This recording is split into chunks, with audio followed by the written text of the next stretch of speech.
I was discriminated against all my life because of my golden child sister. Finally, I got my sweet revenge on my wedding day. My golden child sister subjected me to discrimination throughout my life, and she even attempted to walk down the aisle at my wedding. Finally, I had my retribution. My parents always favored my sister, and it wasn't subtle. If she accused me of anything, they would believe her and punish me. But if I accused her, even with clear proof, they'd give her a reduced punishment while also scolding me. My birthday cake was always her favorite flavor, and my parents pretended they had no idea I disliked it. They always bought her more than me and drove us anywhere she wanted, even if it was meant to be about me.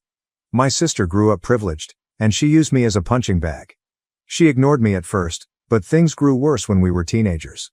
She eventually lost all of her friends, and her behavior deteriorated. Did her pals move away or abandon her because she was mean? I don't know because we weren't close.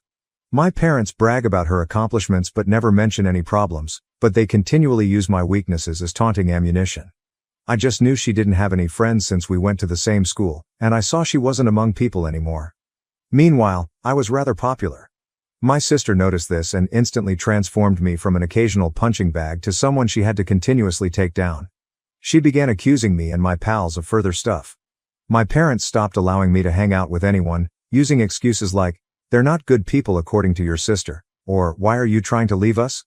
Why can't you be more like your sister and enjoy family time?"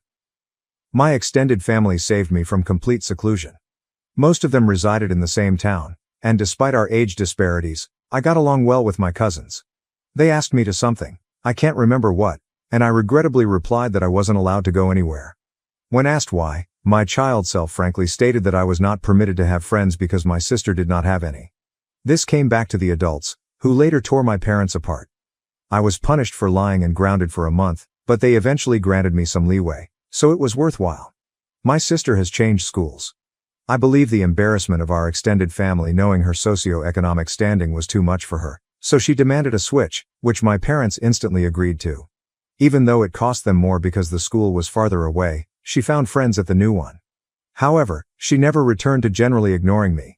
She never let me go because she felt powerful enough to tamper with me and was unhappy that I told her family she had no friends. My life remained unpleasant.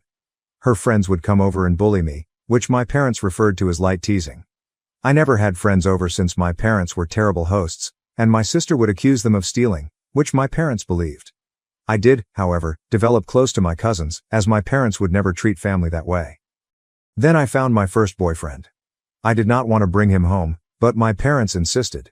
We were separated at one time, and he came to locate me and told me that my sister was flirting with him. She approached in skimpy clothing, fluttering her eyelids, and began telling him how horrible I was and how fantastic she was. He was irritated and ran off to locate me. Of course, my sister gave my parents a different story. My boyfriend tried to flirt with her, but she understandably declined because she couldn't do that to me. Guess who my parents believed? My guy wasn't ideal, but I quickly believed him for a bad reason. Remember, I was a teen who received unfair treatment. I was bitter and irritable, and I disliked my sister just as much as she hated me.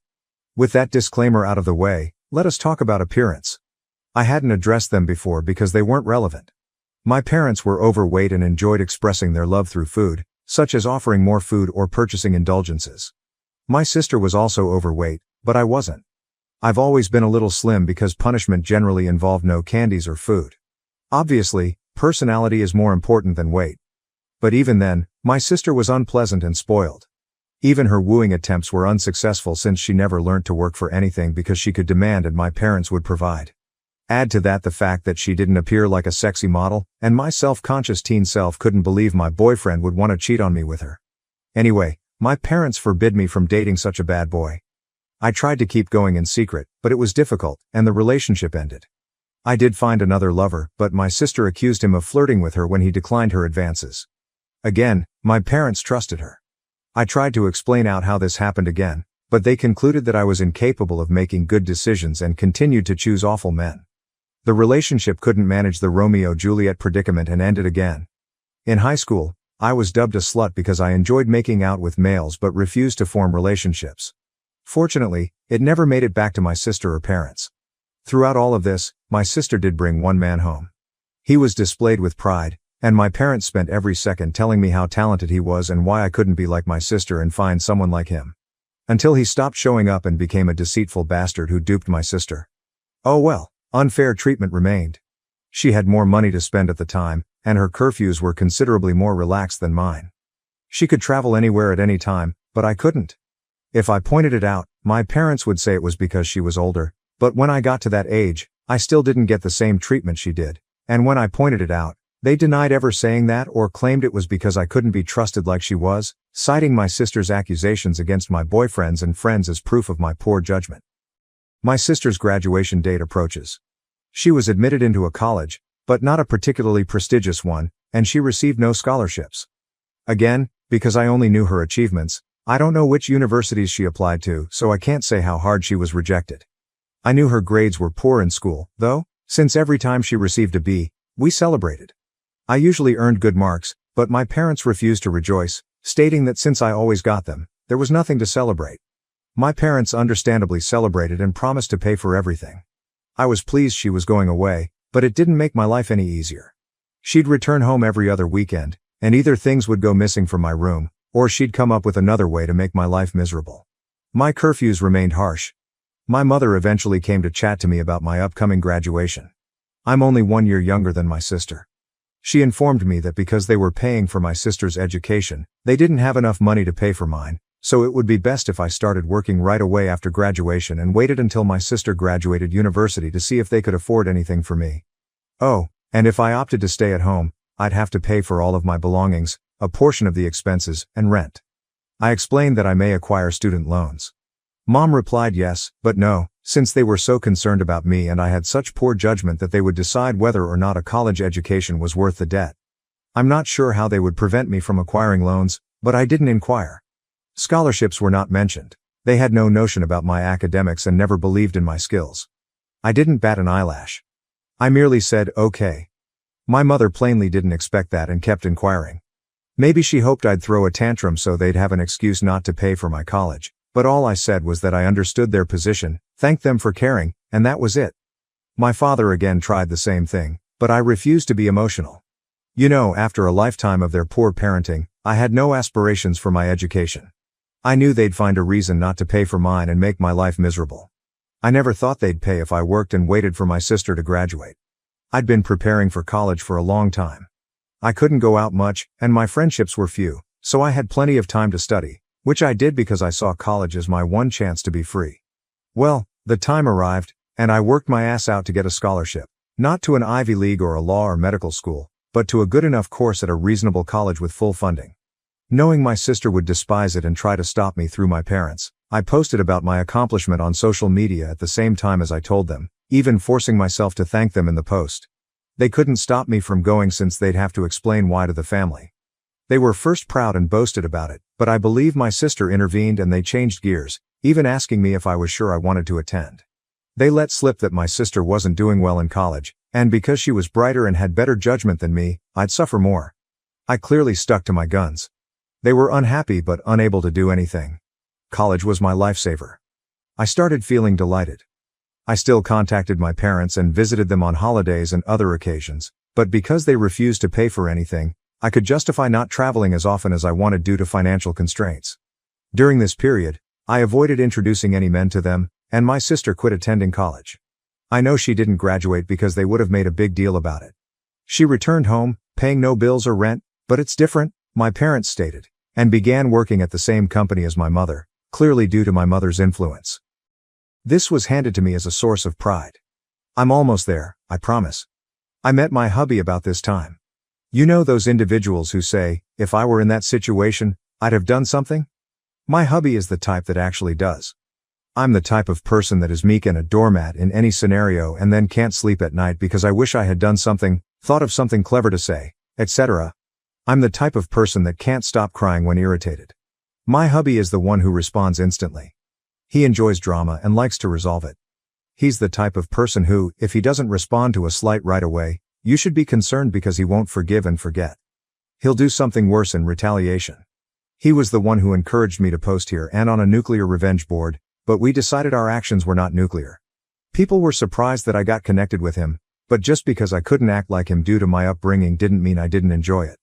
I appreciate that my spouse does what I cannot, and that he treats others well as long as they do the same for him. When we talked marriage, we decided we didn't care about the ceremony because of our budget, which we'd rather spend on a dream honeymoon vacation to Europe. We opted to do it in my hometown because his family was spread out while mine was still primarily concentrated there. We weren't too far away too, so we could make occasional long journeys on weekends to manage things. Plus, there was some work flexibility, so we could stay in my hometown for a while if necessary. We put out the engagement news and saved the date many months later. At this point, my parents were naturally eager to meet my man. I tried to grow a spine and reject, but it was difficult. The distance had made me wonder if my folks were really that horrible. My husband looked as if I had canceled Christmas when I assured him I would make sure they were never alone with him. See, he had been preparing for this. He even purchased a high-quality recorder that he could hide in his pocket to record everything. He was ecstatic as he considered all of the ways he could reject my sister's efforts, insult her, and then distribute the tape of her attempts to my family. So he went alone, excited to meet them, and returned euphoric. Babe, you won't believe the awful things they wanted. Babe, we can screw them over so bad. There's so many possibilities. I was perplexed and wanted to hear the recording, but he wisely advised me to listen to him first or else I'd misunderstand him. So he went there, and instead of flirting, my parents and sister sat him down. After some moaning about not liking him, my judgment, and so on, they said that they would pay for my wedding on the condition that my sister go down the aisle. My parents insisted that my sister walk down the aisle first at my wedding, dressed in a wedding gown. Their reasoning was that it was not appropriate for a younger sister to marry first, therefore it was only fair that my sister got the experience, at my venue, with pictures shot, in the dress, and even a cake later. My husband will now type his section. Hello, vengeful husband here. When his sweetheart is wronged, a pro-revenge lurker unleashes instant karma and nuclear vengeance. That being said, as much as my wife, she's now my wife, portrays me as a quick-witted person, I admit my neurons almost short-circuited when those people legitimately propose that rubbish as a nice gift. I believe Troy would want to take in the horse again. Unfortunately, after my brain restarted, I had a long list of insults ready to fire, but something in my soul whispered in my ear, like the devil, string these idiots along. So I said I needed to think about it, see how my wife, who was then my fiancée, would react, and then raced out of there before I could reveal my sinister plans. Come back to me, the wife. So, with a smirk on his face and a recording to prove it, my husband truly recalled how my parents wanted my wedding to be all about my sister. I was taken aback. The distance had softened how harshly they treated me, and I had assumed they would not go so far. Thankfully, my husband's insistence on the angle of revenge kept me from falling into a terrible mood. We had a great time coming up with ways to screw them over, ranging from outrageous to plausible.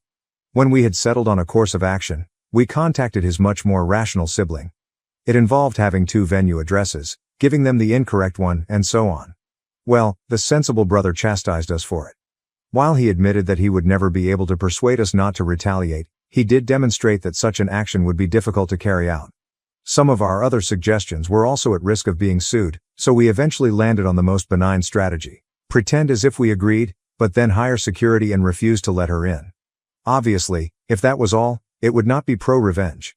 The remainder is primarily my husband's responsibility, but he wants me to do the honors, so here goes.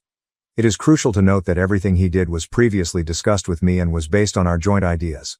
He went back to my parents and stated he investigated and thought I wouldn't go for it.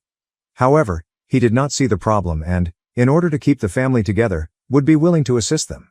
He pointed out that I dislike conflict, therefore if I was shocked by it, I wouldn't throw a fit in front of everyone. On the other hand, marriage is a major event, so who knows if I'll lash out. So he proposed a compromise. They'd help pay for things. This way, I'd feel even more pressure not to say anything, because not only would we be in public with our families, but I'd also be grateful for their assistance.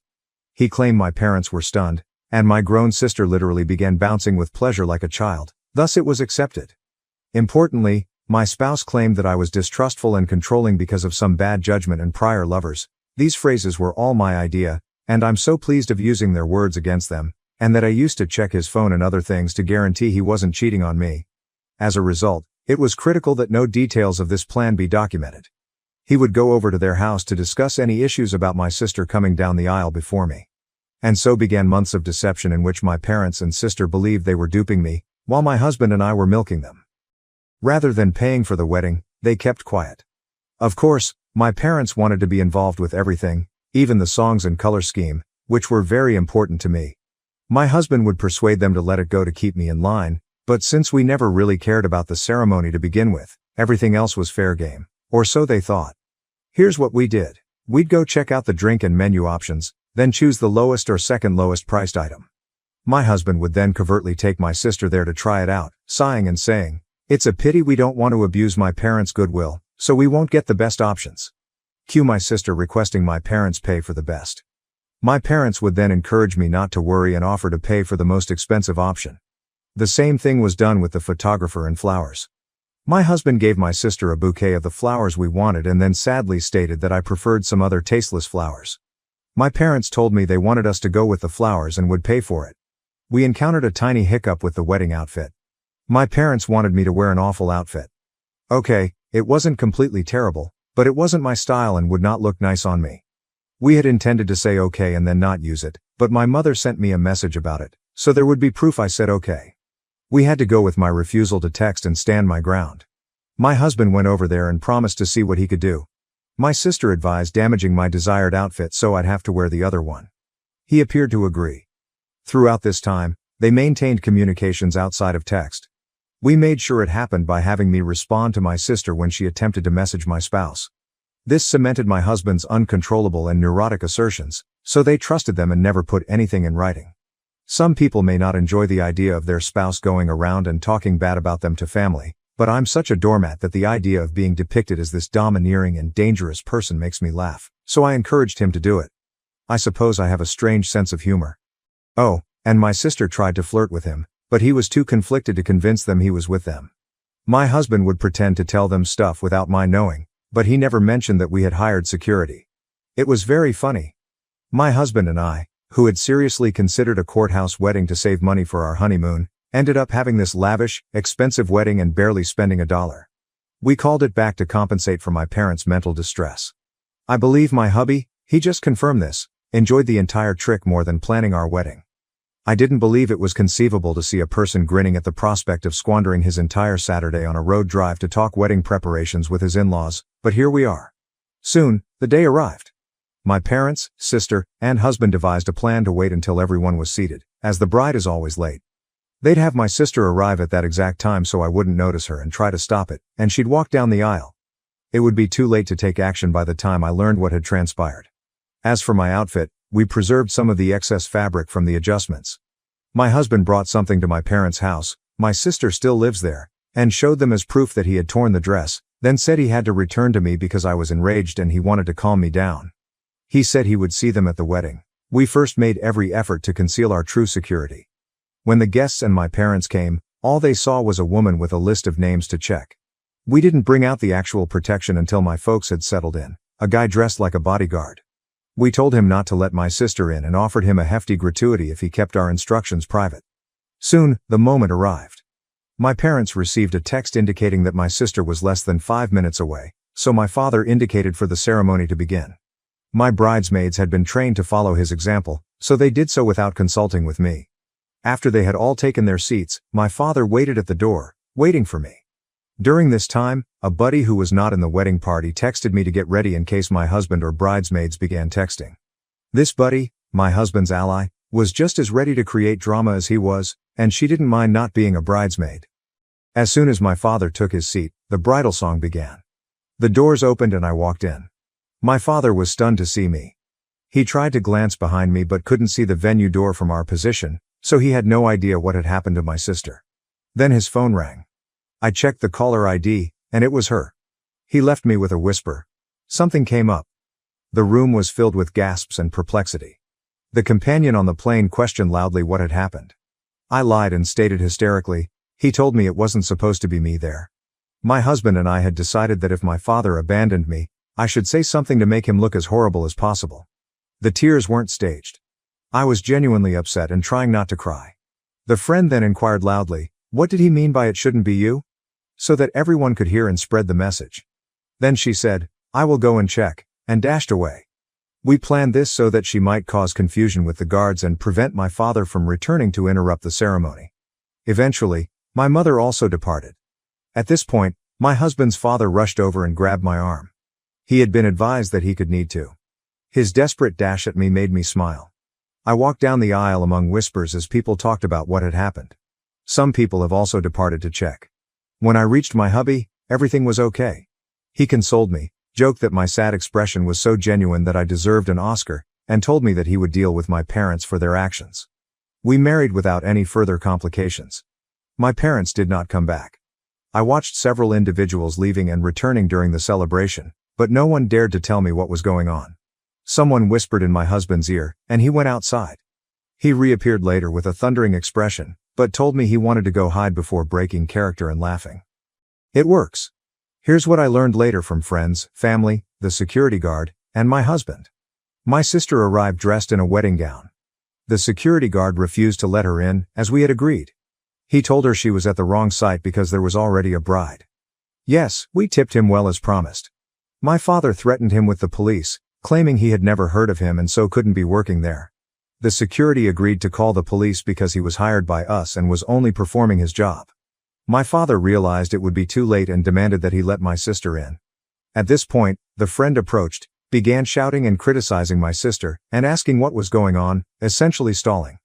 My mother quickly arrived, followed by others. By then, the wedding plans had been destroyed. My parents could only do damage control at this point because everyone who found out about it was shocked that they'd try to pull it off. People began screaming and berating them. The three naturally stated that it was not a secret and accused my husband. When he was summoned, my husband gave his best puzzled expression and denied everything. To quote him, "Gaslight, gatekeeper, girl boss, LOL." He denied consenting to such a stupid scheme. When they insisted he did, he requested proof, which they couldn't offer. All of the text discussions they could demonstrate were regarding typical wedding decisions. My sister was scream-crying and sitting on the floor, kicking her legs like a toddler. My father appeared to want to hit my husband, but security and others pulled him back. Naturally, they claimed they had no proof because my husband had instructed them not to text. My husband chuckled and said, "Wow, how convenient, huh?" Then he reiterated, "Why would I ever agree to something so messed up?" He blasted into them for being bad parents and claimed he wasn't going to allow their dumb plans and lies ruin his wedding before returning to me. Nobody believed them. The venue had cameras, but they wouldn't show me the footage because it was exclusively for security. However, some people did film portions of it. It was entertaining to watch my dad and sister being pulled apart by everyone who came to see the spectacle. After years of being accused and not believed, witnessing them suffer the consequences of their actions was one of the finest wedding gifts. My mother was crying, my father was turning from purple to white, and my sister remained on the floor, wailing and shouting. They said that my husband was involved, but people questioned why he would agree, why there was no evidence, and why they wanted my sister to do this at my wedding. They had no satisfactory responses. They were eventually ordered to leave and had no choice but to comply. My father supposedly had to haul my sister up because she refused to leave the ground. Again, no one said anything to me all night. I assume they wanted to spare me, and maybe it was because I was the bride and not just a guest for once, but everyone seemed to be going out of their way to be polite, cheerful, and thrilled about everything. My husband claims that the costly food and drinks they were consuming certainly helped, LOL. We had a great time. My spouse maintained the forced angry expression for barely a brief time before bursting out in smiles again. After that, we returned to the hotel to get some sleep before leaving on our honeymoon. Speaking of which, my parents offered to pay for our plane tickets, but we thought it was risky because they could cancel them or something, so we declined. Since then, all three of them have attempted to contact me. I've refused calls because my spouse insisted on leaving a paper trail, a wise decision, as my sister ultimately messaged me. I won't repeat what she said because it was very out of control and didn't make much sense, but the important part was that she blamed me for her humiliation, called my husband a two-faced snake who duped them for months. He wants to print and hang that on our wall, LOL, and hoped, but was also certain, that he would cheat on me. She even implied that he was cheating on me with her. My husband stole my phone, screenshotted the call records, my sister's texts, and some messages from my parents requesting that I pick up the phone, and uploaded everything to our family group chat. He also provided him images of communications in which they called him names and threatened him, but he continued to say, "You're delusional, I never agreed to anything," and threatened to sue them for defamation and harassment. He posted a message in the group chat pleading my family for aid because I was always being tormented by them. He begged them to prevent my parents and sister from spoiling our honeymoon after they failed to wreck our wedding. He ended by requesting that they not divulge our locations in order to prevent my parents from sending my sister over, as well as stating he had somehow agreed to pretend to sleep with her in our honeymoon suite, lol. My family told him that they would manage the situation, and we have been at peace ever then. My husband is a little unhappy that my sister did not misbehave so he could call her out again while tearing her a new one. We will see if the peace lasts. Overall, while I would have liked a normal, loving family at my wedding, they failed to ruin something precious to me, and I retaliated. Extra information. Do I understand why they treat me that this? I've been asked this question several times, so I'm guessing you'll be wondering the same thing. I've pondered this my entire life and still don't know. When I was younger, I tried to ask, but they denied any difference and reprimanded me for being spoiled, so I gave up. I've explored numerous alternatives, but based on my observations, I believe the answer is this. I was unplanned. They spent a long time to have my sister, so she was not only wanted but also treated as a miraculous child after so many years. However, considering our short age gap, I believe they did not anticipate to have another child so quickly or easily, and they did not provide proper protection following my sister's birth. Perhaps they didn't realize my mother was pregnant until it was too late, leaving them with an unwanted kid while also dealing with a newborn. They aren't well off, so the extra expense probably didn't help, and they disliked me. But that's just my guess. Regardless, I've accepted that the cause won't really matter. Whatever they did to me was unwarranted. Did they honestly believe it would work? My spouse and I believe that they never intended to do this at all. We believe my sister had a fit because I got married first, despite the fact that she barely gets dates, and they forced my husband to accept that absurd idea. They didn't want to pay for my wedding because they didn't think we'd accept or that it would look good for them to do so. By recommending it and being denied, they might appear to be the nice guys to my sister while providing an excuse not to pay me $1. But my husband eventually accepted it, and they couldn't go back without risking my sister turning on them. My parents skipped my wedding because I married before my perfect sister. Now their perfect family image is finally crumbling. After 4 years together, I, 32 female, married 8 months ago. Except for my sister Malene, 30 female, and my parents, everyone attended the wedding. My parents' decision to skip the occasion surprised me, but my sister's absence did not surprise me because we have never gotten along. However, given our history, I should have anticipated this. I'll give you some background on our family dynamics. I can't totally blame my parents for always favoring my sister over me. Throughout her life, she has excelled in practically everything. She became the focus of attention in every room she entered as soon as she could walk. She won every spelling bee, science fair, and talent show during elementary school. In high school, the roles of class president, valedictorian, and prom queen were nearly identical. Tall, thin, and attractive enough, she studied modeling in college before focusing on her business degree. She received her first modeling job during her sophomore year, and I still remember it. To celebrate, my parents hosted a spectacular party for all of our family members and her friends. Her first professional headshot was framed and hung in our living room, where it is still displayed today, immediately above the fireplace. They simply whispered, "Well done," and started organizing Malene's next photo shoot, the same year I obtained my computer science degree. She immediately climbed the corporate ladder after graduating and securing a job at a well-known corporation. At 30 years old, she already has a corner office and a corporate car, indicating that she is a senior executive. Meanwhile, I work as a mid-level software developer for a well-known computer company. Although I am satisfied with my work and believe it is a respectable profession, it is not the type of job that parents brag about in front of their children. In addition, I am larger and shorter than my sister. When I was growing up, my mother made ugly remarks about my appearance, enrolled me in gym programs I didn't want to attend, and constantly placed me on diets. She'd say, "Malene never struggles with her weight." Or she could add, "You could look as nice as your sister if you just put in a little more effort." Even though I had learned to ignore these comments by high school, they nevertheless had an influence. Over time, I've come to embrace these distinctions. I eventually accepted the fact that my parents never took as much pride in my successes as they did Malene's. What were my options? For years, I tried to win their approval by taking classes they advised, joining clubs they promoted, and even trying modeling for a short period, a failure my sister will never forget.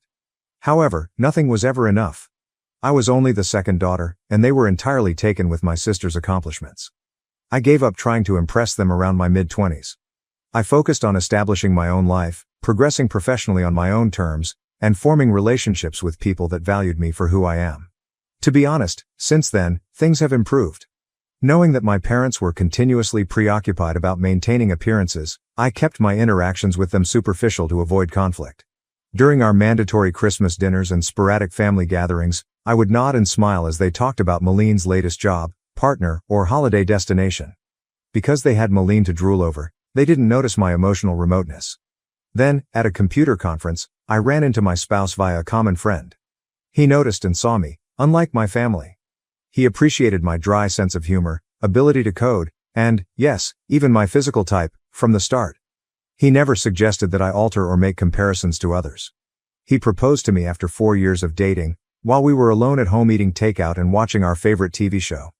It was perfect. Naturally, I informed my parents that I was engaged last year. Their response should have served as my first indicator. There was no congratulation, just stillness.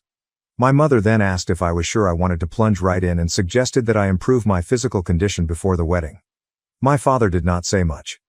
During the engagement party, my husband saw their unusual reaction, which I was too nervous to fully comprehend at the time. They spent most of the evening hunched in a corner, holding my mother's phone. My husband then told me that he had overheard them conversing on the phone with Malene, who was plainly crying. They were discussing how this wasn't the plan, and how they never expected Rebecca to get married first, according to what he barely heard. There were a few minor snags in the wedding planning process. Despite the fact that I was not yet engaged, my mother had already created numerous wedding Pinterest boards for Malene and was not interested in assisting me in choosing a dress or location. When I chose my outfit, a simple yet stunning A-line gown that made me feel lovely, my mother just said that it was practical and suitable for my figure. My future mother-in-law, who treated me as the daughter she never had, and I ended up collaborating on most of the preparations. Before sending out electronic and print wedding invites, I carefully examined and double-checked the guest list with my spouse to ensure that no one was left out. I'm confident that my parents received theirs because the electronic invitations included red receipts.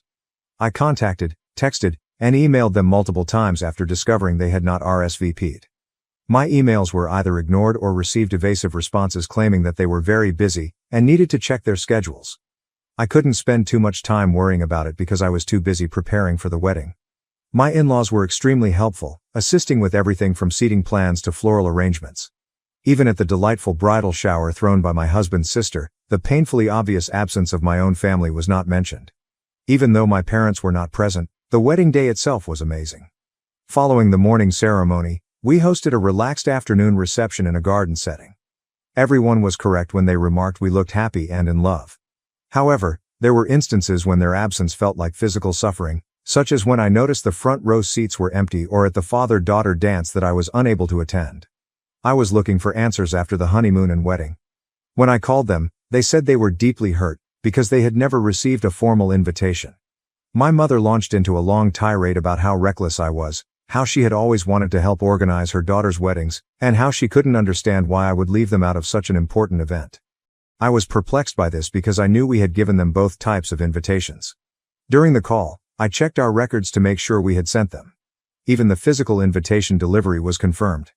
I did not confront them about their efforts to gaslight me. I just apologized for the error and hung up.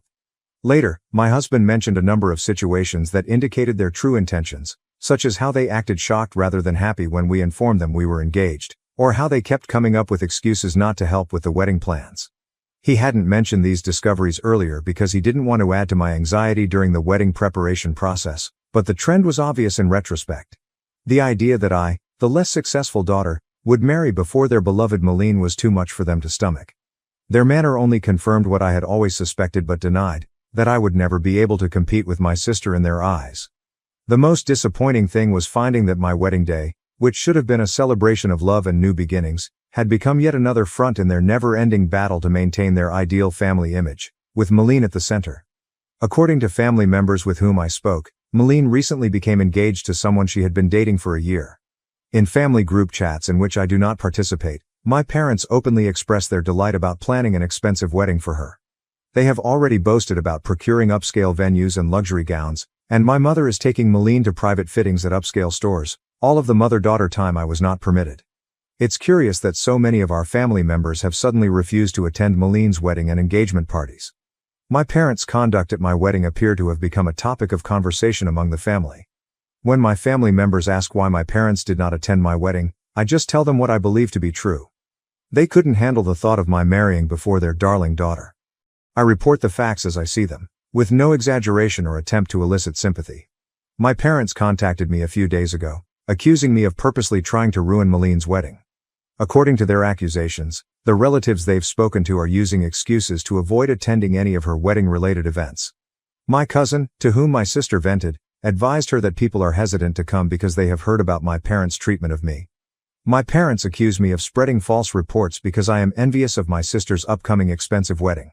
The difficulty is that I am only telling people the truth about what happened. Perhaps they should reconsider their actions rather than blaming me for the outcome if the truth makes them look bad. As circumstances change, I find it increasingly difficult to maintain the impression of a relationship with my parents. Their reaction at my wedding made it plain to me that I would never be enough for them, no matter what I did. Their absence at my wedding is no longer the most challenging situation. It's accepting that I never had the lovely, encouraging parents I'd hoped for. I'm focusing on building a life with someone who truly values me for who I am right now, but I'll keep you posted if something significant happens. First update: many things have happened since my last post 2 weeks ago. Following your supportive statements, I decided to confront my parents about their conduct at my wedding and their present accusations that I wrecked my sister's special day. When they started emailing me about their tainted family history, I knew it was time to lay it all out. During our phone discussion, my parents instantly began accusing me of being jealous of Maline and planning the whole thing. I did something I had never done before. I agreed with them, but not in the way they expected, instead of defending myself like I typically do. I told them, "You're right. I'm not envious of Maline's work, accomplishments, or attractiveness. I'm envious of the unwavering love and support you've offered her, which you've never made an attempt to show me." There was a pause in the queue, and my mother began to argue that I was exaggerating and that they had always treated us fairly. Something shattered inside of me at that moment, and feelings that had been suppressed for years came rushing out. When Maline had a modeling callback, my mother canceled my high school graduation dinner, and her prom attire cost more than the total cost of my college textbooks for a year. I told them of each birthday when Maline's most recent triumph surpassed my own achievements. I persisted despite my father's attempts to cut me off by accusing me of exaggeration. I told them how terrible it was to see my parents' seats empty and how my mother-in-law had to assist me with everything, from wedding planning to wardrobe shopping. I also mentioned how they had spent years organizing my sister's fake wedding while showing no interest in mine. Their reactions were instructive. They flipped it on me rather than listening to any of my explanations. "Why didn't you speak out if you felt like this?" My mother insisted on speaking with them, as if I hadn't tried for years already.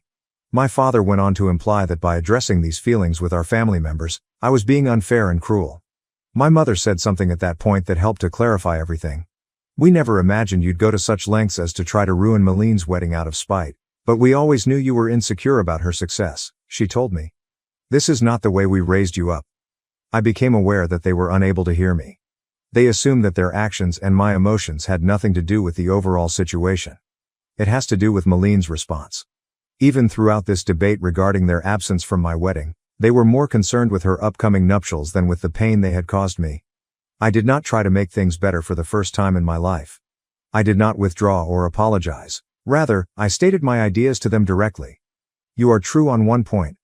You raised me with the assumption that I would never measure up, that Maline's accomplishments would always be more valuable than mine, and that sustaining your ideal family image was more important than my feelings. However, you also taught me that I deserved better than this, something you did not want to teach me." There was a lengthy wait before my father spoke, and he spoke calmly and collectively. "Maybe it's time for us to stop acting like we're awful parents, since you've already decided we are, and you plainly like seeing us suffer. We expected you to help us resolve this issue because you're family, but it's evident you've made your own conclusions." The last blow was administered by my mother. "Perhaps you simply couldn't cope with not being the center of attention, even though we always tried to treat you both properly. Rebecca, it's not our fault. You chose to play the victim." They had just proven what I had been saying, so there was no use in disagreeing.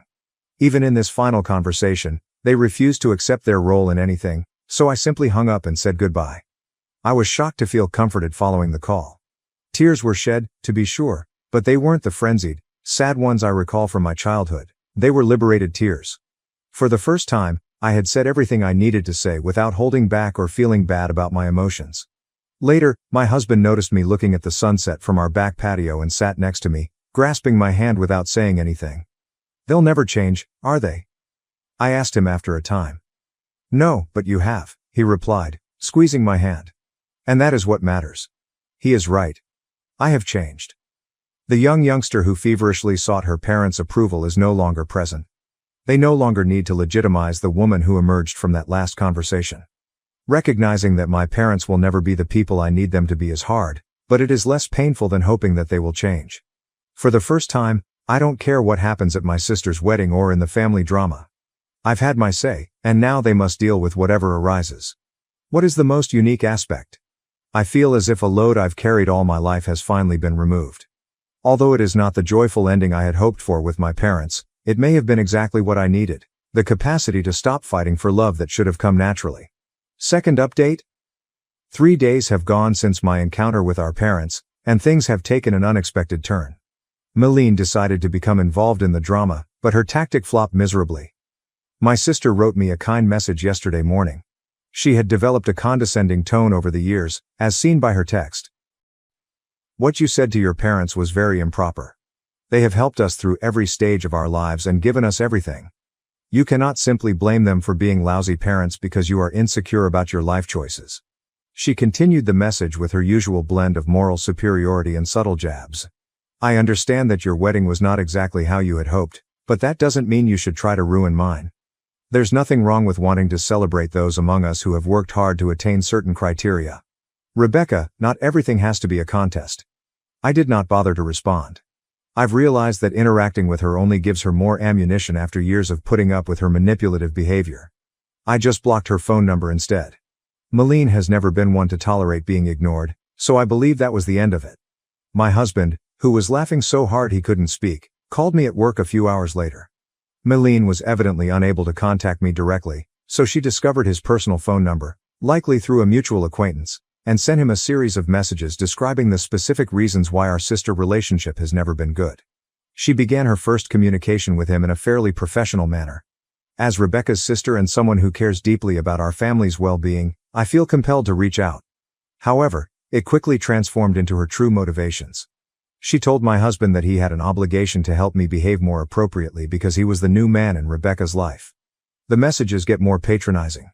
Family dynamics are complex, she explained to my husband, a professional software architect with an MBA, adding that someone with Rebecca's sensitivity might not understand the bigger picture. She recommended him to aid me in seeing reason before I irreparably harm family relationships. The main kicker, however, was her attempt to play on his perceived social climbing instincts. Actually, she wrote, surely you understand that maintaining good relationships with successful family members like myself could be beneficial for your future. Rebecca's behavior is only hurting her own prospects and, by extension, yours. My spouse, who has always been able to see through Meline's veneer, found her attempt at manipulation humorous. He enjoyed how she assumed that her corporate status or the promise of networking opportunities would impress him. Using his own words, she really doesn't know me at all, does she? When I arrived home that night, we reviewed the messages together. I was laughing with my husband rather than being insulted or outraged. It felt freeing to see Meline's dishonest methods exposed, especially when they were directed at someone who was completely immune to them. This event taught me valuable information about my sister. Despite her accomplishments and success, she remains the insecure adolescent who has to bring others down in order to feel superior. She assumed she could control me by manipulating my husband, demonstrating how little she understands about effective relationships. When her direct approach failed, she quickly shifted to attempting to use my husband against me, which was the most telling detail. She used to do just that in high school. She tried to turn my friends against me when she couldn't bully me directly. Different decade, same strategy. With this new perspective, I now see how Meline's actions extended beyond typical sibling rivalry in our early years. She made a concentrated effort to maintain her place as the favorite child, always telling our parents, and me, how much better she was. She had to overshadow my accomplishments. She had to point out my flaws to everyone I became friends with. My reaction to her games is different now.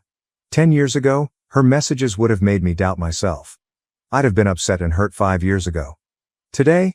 Simply put, I'm beyond the drama and find her obvious attempts at manipulation humorous. My husband's response was great. Rather than becoming involved in her drama, he just responded, "Thank you for your concern about Rebecca's well-being. As her husband, I'm focused on supporting her happiness, not managing her behavior. I think it's best if you direct any future concerns to Rebecca directly. Have a nice day." Meline sent a final message after not receiving the required response. "I see she's poisoned you against the family too. Don't say I didn't try to help when this all blows up in your faces. Ironically, Maline's attempt to assist has cemented my resolve to avoid my family's harmful dynamics. Nothing has changed, as seen by her text to my hubby. She remains the same crafty individual who feels compelled to influence every scenario and sees any deviation from her perfect family script as a threat. Knowing that her attempts at persuasion were completely futile is arguably the most enjoyable aspect of the entire experience. She was successful in pulling my spouse and I closer together rather than leading us to drift away. We laughed at her texts and planned a weekend getaway in the evening, oblivious about the social consequences. I've come to realize that true family isn't about maintaining facades or telling stories. It's about standing together, laughing together, and supporting one another when someone attempts to influence you, including your own sister. I am more convinced than ever that I should stay away from Maline's wedding drama. Instead of getting caught into my family's never-ending power battles, my husband and I decided to focus on establishing our own happiness. Success is believed to be the best form of retaliation, but I'm starting to realize that true success isn't about impressing others. It's about embracing your decisions and surrounding yourself with people who support rather than obstruct your own growth. Based on that criteria, I feel more successful than ever. Third update. Following my sister's fruitless attempt to influence my husband 2 weeks ago, events have taken unexpected twists. Despite my parents' urgent attempts to rehabilitate their reputation, the issue worsens. I discovered through family ties that my parents have been on a furious dash to correct the narrative. They have been calling each relative separately and accused me of spreading filthy things because I am envy of Maline's perfect wedding. They believe I am just resentful since her wedding will be significantly more elegant and beautiful than mine. According to their most recent story, I purposely excluded them from my wedding in order to portray myself as the victim. It's amusing because they still live in the same house they've owned for 30 years and have had the same email addresses since the beginning of email, yet they claim I sent their invitation to an old email address and physical location. The good news is that their efforts to mitigate the damage are failing terribly. Our family members do not believe it. Actually, several family members have revealed their personal stories about my parents' history of favoritism. According to one aunt, my mother had previously engaged in similar behavior at family weddings to ensure that Maline was the life of the party. The way my extended family has reacted to my parents' deception has been the most rewarding development. Important family members, some of whom were anticipated to play key roles in the occasion, have ceased supporting Maline's wedding. They may no longer have access to the exclusive place to which they were formerly granted due to family ties. Even a family friend's fancy garment business has unexpectedly encountered scheduling conflicts. Things got out of hand at a family gathering last weekend. My mother appears to have become offended when someone made a foolish inquiry regarding my wedding photos. Out of jealousy, she launched a defensive tirade about how I had changed after getting married and was attempting to destroy the family. Her outburst backfired, shocking a lot of relatives who were uninformed of the situation and further tarnishing their well-deserved reputation. It's especially ironic that my parents' frantic efforts to maintain their ideal family facade are causing it to come apart. Each time they try to rationalize their absence from my wedding, they reveal more about who they truly are. People are becoming more conscious of their deception as they try to paint me as the villain. Family members are suddenly taking sides, after previously being unbiased. Recently, even my father's brother, who had always kept quiet to foster unity, apologized for not speaking up sooner about how they treated me. He has decided not to attend any of Maline's wedding-related events with his family. I'm not required to address any of this specifically, therefore I haven't. The reality is that you are taking care of everything for me. When Maline and my parents try to distort the story, they usually end up revealing more of their harmful behavior. All those years of remaining silent and putting up with their behavior in order to keep the peace turned out to be nothing more than a cover for their conduct. My husband said it in the greatest possible way. Over the years, they built a facade of the ideal family, but it was founded on emotional manipulation and prejudice, and it was bound to fall apart. Personally, I'm doing better than I ever have. I no longer have to worry about gaining my parents' approval, and the stress of managing Maline's emotions has gone. For the first time in my life, I am unconcerned about maintaining their idealized family image. Sometimes the best revenge is to let the truth speak for itself rather than to take action. I'm thankful to Reddit for giving me the courage to advocate for myself. You have no clue how much your advice and encouragement have meant to me on this journey. Sometimes you need to see what true family support looks like from strangers you meet online. I watched my husband marry my best friend while texting me working late, unraveling decades of lies to discover the truth. The text message shining in my car's darkness was St. 2 p.m. Mary's Church. You have to see this. Unknown count. My hands shook as I held the steering wheel and watched visitors pass past my rain-streaked glass inside the ancient stone edifice. Right now, Eleanor, a cut-rate private investigator, is waiting in my car wondering if I have finally lost my mind. Ryan, my spouse, reported to me he had a business conference in Chicago. The calendar read something like that. His secretary verified that as well. The hotel reservation revealed just that. But here I am, parked across from a Boston church since some stranger chose to act as guardian angel, or demon. I haven't made any decisions yet. This is crazy, I said to myself, but I'm already grabbing my sunglasses. As I get out of my car, heels clicking against damp ground, the church bells begin their sad call. Every stride seems like me moving toward my own execution. I slide in through the side door and settle behind a marble pillar. I smell lies and incense, and for a second I find myself back 7 years ago on my own wedding day. Same church, different dreams. My heart stops when the organ begins to play. He is because there he is. Ryan's. My Ryan here. Hands clasped in front of him, that familiar anxious tick in his jaw, standing at the altar in a tuxedo I have never seen before. Chicago is not where he resides. Here he is. The bride shows up at the door, and the ground moves underfoot. Extended dark hair, olive-based skin, that elegant walk I would know anywhere. Megan. My friend from 3rd grade, best buddy. The woman who guided me in selecting my own wedding gown. Dearly beloved. As I watch them exchange vows, the priest's words vanish into white noise. Promising to love each other till death, my spouse and best buddy part. As he assured me. Like we all vowed to each other when we were young, buddies always, no secrets, no lies. I recall not leaving the chapel. The drive home is not clear from memory, but I recall the deciding moment. Sitting in our ideal, magazine-worthy kitchen, which Ryan insisted on redoing last year, I watched the sunset through windows that unexpectedly seemed like prison bars. There is buzz on my phone. Ryan. Running late for a conference, don't hold back. I grab his preferred scotch, the one he saves for special events. As I swallow, the liquid burns my throat and I relish the suffering. Unlike all else in my life, it is real. Still another text from the unidentified number. Now you know. Regarding that, what are your plans? What am I going to do? I laugh. It sounds strange to me. Sharp, hazardous, like smashing glass. Opening my laptop, I begin to type. Dear Laura, with any luck, this email reaches you. I had been considering organizing that family reunion you have always wanted. Because betrayal is exactly that. It's about the complex dance of falsehoods that preceded it, not only about the deed itself. The deftly created alibis. The grins that have been taught. The little touches that were meaningless. And Ryan, my lovely, beautiful Ryan, has always danced rather well. But thus have I as well. I sip another scotch and grin. Let their honeymoon take place. Let them believe they are winners. Time is on my side.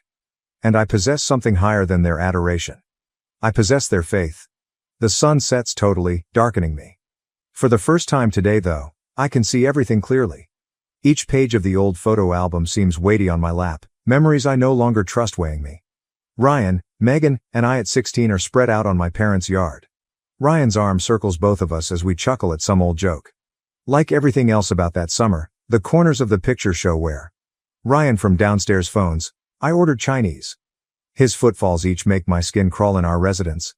3 days after his second wedding, he has been home behaving as though nothing had changed. That he did not simply destroy all we had created. As he walks into our bedroom with 2 plates of food I won't eat, I close the album. Remember when we used to get takeout with Megan every Friday? The words fly from my mouth before I could stop them, sharp as broken glass.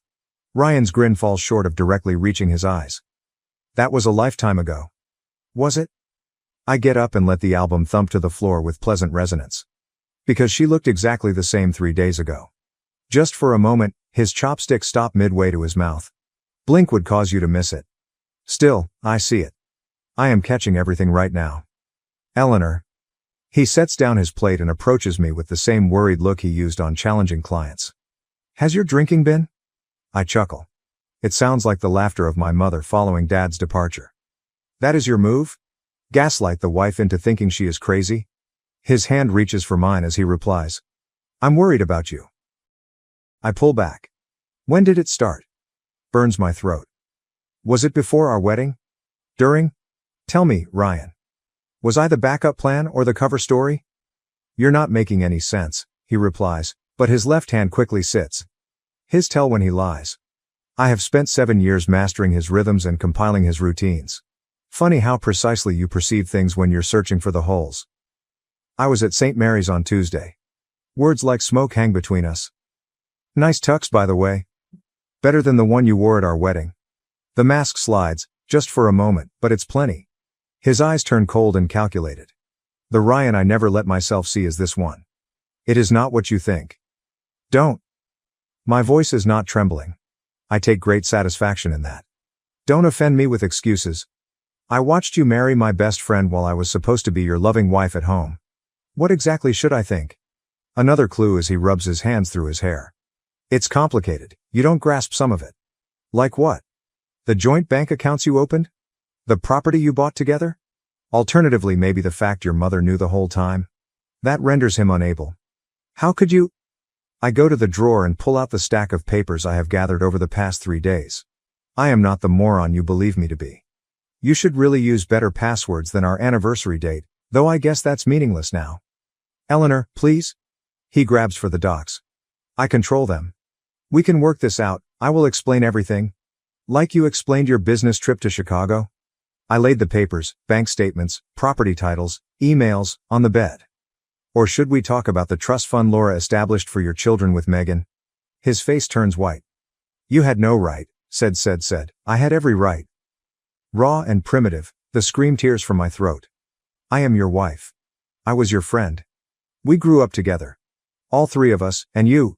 I pause, breathing hard. He is looking at me as though he has never seen me before. Perhaps he never did? Perhaps I never really seen myself either. Get out. Right now, my voice is solid, definite. Likewise is true with my residence. Not now. One last document I retain is a power of attorney signed last year when he was too busy managing our estate plan. You ought to really read what you sign, Ryan. Now get out before I call Michael and have him escort you out. He bolts. Not out of fear, but rather because he understands this is a starting point. For that he knows me sufficiently. From the floor, I grab the photo album and use my finger to follow our younger faces. We seem to be naive and rather joyful. Such outstanding liars, every one of us. The cafe Megan and I used to keep secrets in seems smaller now. Perhaps that is the weight of what I am about to undertake. Alternatively, maybe everything from my past is diminishing and losing relevance with every fresh betrayal I come across. Still sporting the twin of her wedding band, Megan glides into the seat across from me. Seeing it tastes like acid in my coffee. She adds, her fingers tensely stroking the rim of her unethered latte. I didn't think you would come. Funny. I didn't you'd marry my husband. The words come out softer than I intended, which somehow makes them cut deeper. She stumbles. Eleanor. I slide the bank statements across the table like cards in a rigged game. Did you know about the trust fund? The one Laura configured for next generations? Her face loses hue, not from remorse but from wrath. Quite interesting. What trust fund? That is indeed surprising now.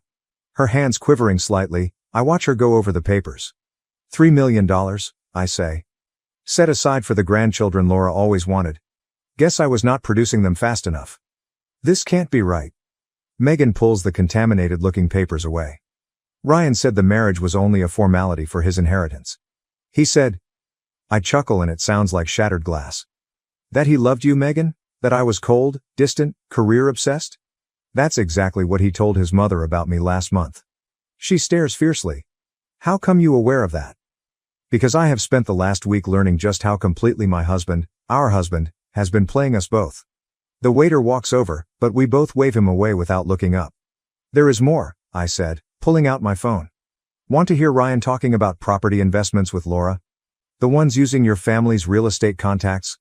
Megan's voice falters as my family's? Ryan knew well before he ever asked her out that her mother, Grace, runs one of the biggest real estate companies in Boston. Did you ever wonder why he chose us? Asks the question hanging between us like fog. The 2 best friends who'd never bet each other. The perfect cover story. Stop. Megan gets up fast and her chair scrapes the floor. I understand you trying to hurt me since I hurt you. I deserve it, but... Sit down. My voice never changes. The best portion hasn't yet been heard. She sits, more from shock at my voice than from compliance. Remember that summer internship Ryan helped you get at Grace's firm? The one that convinced your mother he was such a wonderful guy? I slipped one more document across the table. Look at the date on that property transfer. Her hands shake as she reads. This is the signature of my mother, but she would never sell her prime investment property for half its worth. She had no idea she did. Check the signatures of the witnesses. Megan recognizes her own handwriting and crumples her face. I was just notarizing documents. Ryan said it was practice for my license, while I was planning our wedding. You were unintentionally helping him steal from your own mother. The truth tastes terrible on my mouth. He played us both, Megan. The only difference was that I worked it out before he could take everything. For the first time since she sat down, she glances up at me, very definitely stares at me. What are you going to do? I get to stand and gather the paperwork. Invalid question. The actual one is, what are we going to do? We? I draw one last item, a USB disk with what I have found, and say, you have two choices. Keep playing his game and lose everything, or help me take him down.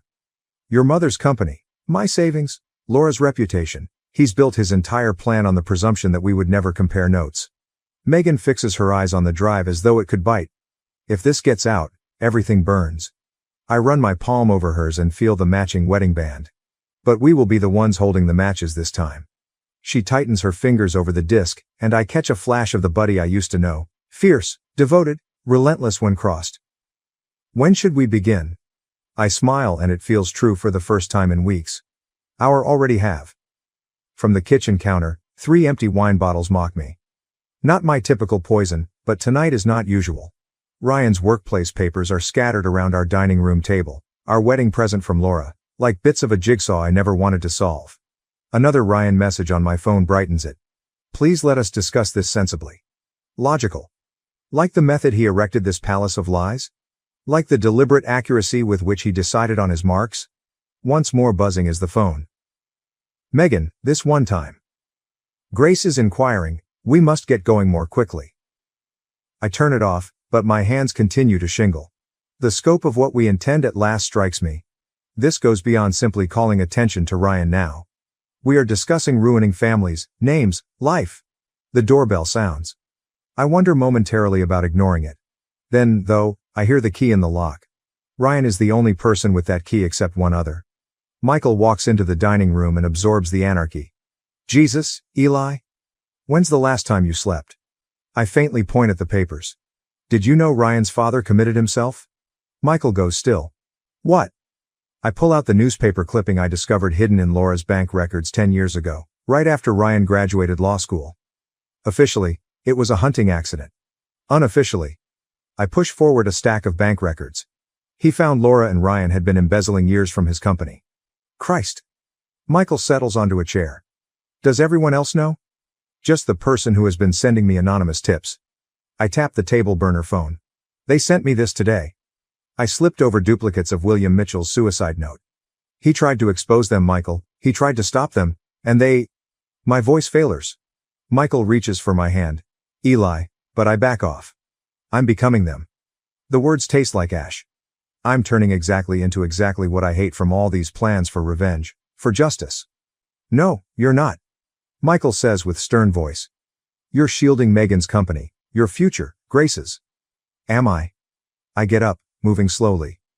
Or am I just so focused on destroying Ryan that I don't care who gets caught in the crossfire? Because right now, I'm seated here planning to expose everything at the family reunion, knowing it will devastate people who had nothing to do with this. Like someone? I grab one of the wine bottles, not caring that it's empty.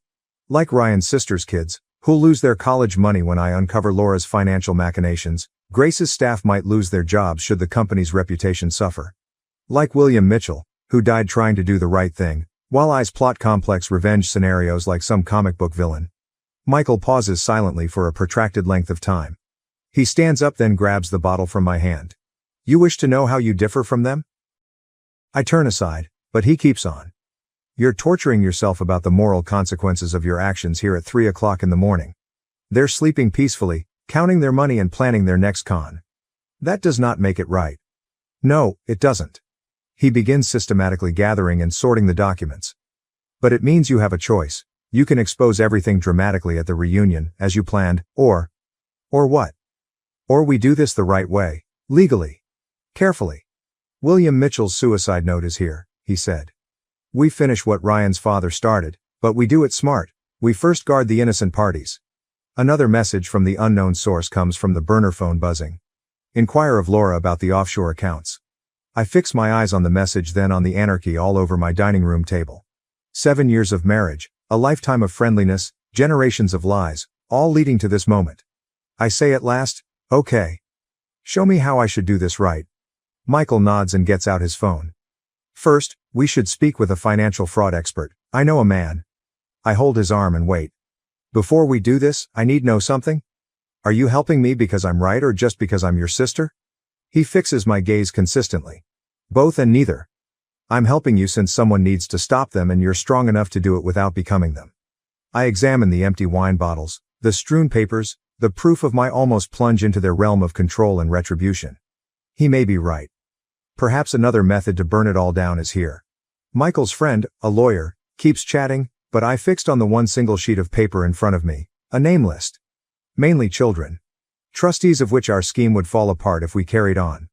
The offshore accounts are just the beginning, James Harrison continues, distributing more papers over his mahogany desk. Laura Mitchell's financial web runs at least 3 generations of both families. How many people would be affected? My voice sounds far even to myself. Directly, roughly 30, indirectly. He shrugs. We're talking about tearing down a decades-long program. The knock-on effects might affect hundreds. Michael forward leans. But we can prove the fraud readily. The issue is whether we should. James runs over the name list. Some of these trust funds are supporting education and medical treatment. I get up quickly and head to the window. Stop. Boston spreads out below, unconcerned about the bomb we are about to blow. Another way has to be found. There is buzz on my phone. Megan. Grace came upon the missing property records. Michael adds, reading across my shoulder, she's calling Laura today. We're running out of time. Anyhow, everything falls apart if Grace confronts Laura straight. I then go back to James. How long would it take to get protection for the innocent parties? Weeks, maybe months. We would want. The door of the office explodes open. Laura Mitchell is there, always flawless, but her eyes are crazy. I should have known you'd run to Michael, she says, sneers. James begins. How did you? My daughter works in your building, James. Did Eleanor tell you that part? How many families she's ready to destroy for her revenge? That's rich coming from you, Michael adds, standing and straying between us. Laura pays me more attention than him. You think you're protecting people? William thought the same thing. Look where that got him. The chamber falls quiet. Even the metropolitan noise appears to fade. What did you just say? My hands, knuckles white, clutch the rear of the chair. Oh, did your anonymous friend tell you everything? Laura asks with a stern smile. William tried to fix our plans, rerouting money to safeguard the beneficiaries, just as you are planning. He did not just discover them. And you stopped him. The bits fit together. The hunting accident was. She says just that, then pauses. An accident. Her eyes dart away. The point is, Eleanor, some buildings cannot be taken down without destroying everything they support. You're not just fighting Ryan or me, you're fighting generations of carefully balanced arrangements. I spit, arrangements built on lies and theft. Built on necessity, she says, getting closer. Did Ryan tell you why he married you? Your family's 3 generations of judges and prosecutors, 3 generations of perfect shield. Once more buzz comes from my phone. On the screen Grace's name shows. Take the call, Laura urges gently. Listen to Grace, discover what her daughter's been hiding, watch another family break, or. She pulls out an envelope. We might talk about substitutes. Michael says, Eli, don't. What alternatives? My voice is firm but my heart bangs against my ribs. Laura says, a clean break. A generous settlement. The innocent parties stay protected. Laura lays the envelope on James's desk. Everyone wins. Michael says, everyone except justice, quickly. Laura chuckle. Ask Eleanor what she actually wants, justice or peace. My phone keeps vibrating. These days, Megan's messages complement Grace's calls. From the desk, the name list stares up at me. Children, families, futures. How long do I have to decide? The words taste like surrender. Laura steps to the door. Until Grace finishes reading those papers. Choose deliberately, Eleanor. Unlike William, you still have options. She goes, and the office seems both bigger and more stifling. You cannot seriously be thinking about this, Michael says. I pick up the name list then my still buzzing phone. What if her right is what if trying to correct this just makes everything worse? Not justice, but that's fear talking. Maybe. I glance at James. But what if terror is trying to convey something vital? One last time the phone buzzes, then goes quiet. It is too late to stop whatever Grace found now. I pick Laura's envelope and feel the weight of choices not yet taken. I need to talk to Megan, I say at last, before we decide anything else. Because sometimes, I continue, I'm learning revenge isn't about who you're willing to hurt but who you're willing to spare. Before me sits the Mitchell family estate, its windows shining like evening caution signals. All the actors gathered for what they believe to be a surprise anniversary party for Laura and her second husband. Cars fill the circular driveway. Michael says, standing next to me and clutching the bag full of all the evidence, every paper, every recording, last chance to back out. Megan appears at my other shoulder and says, "They're already inside," her voice taut. Grace is with them, Ryan is watching the door like a hawk.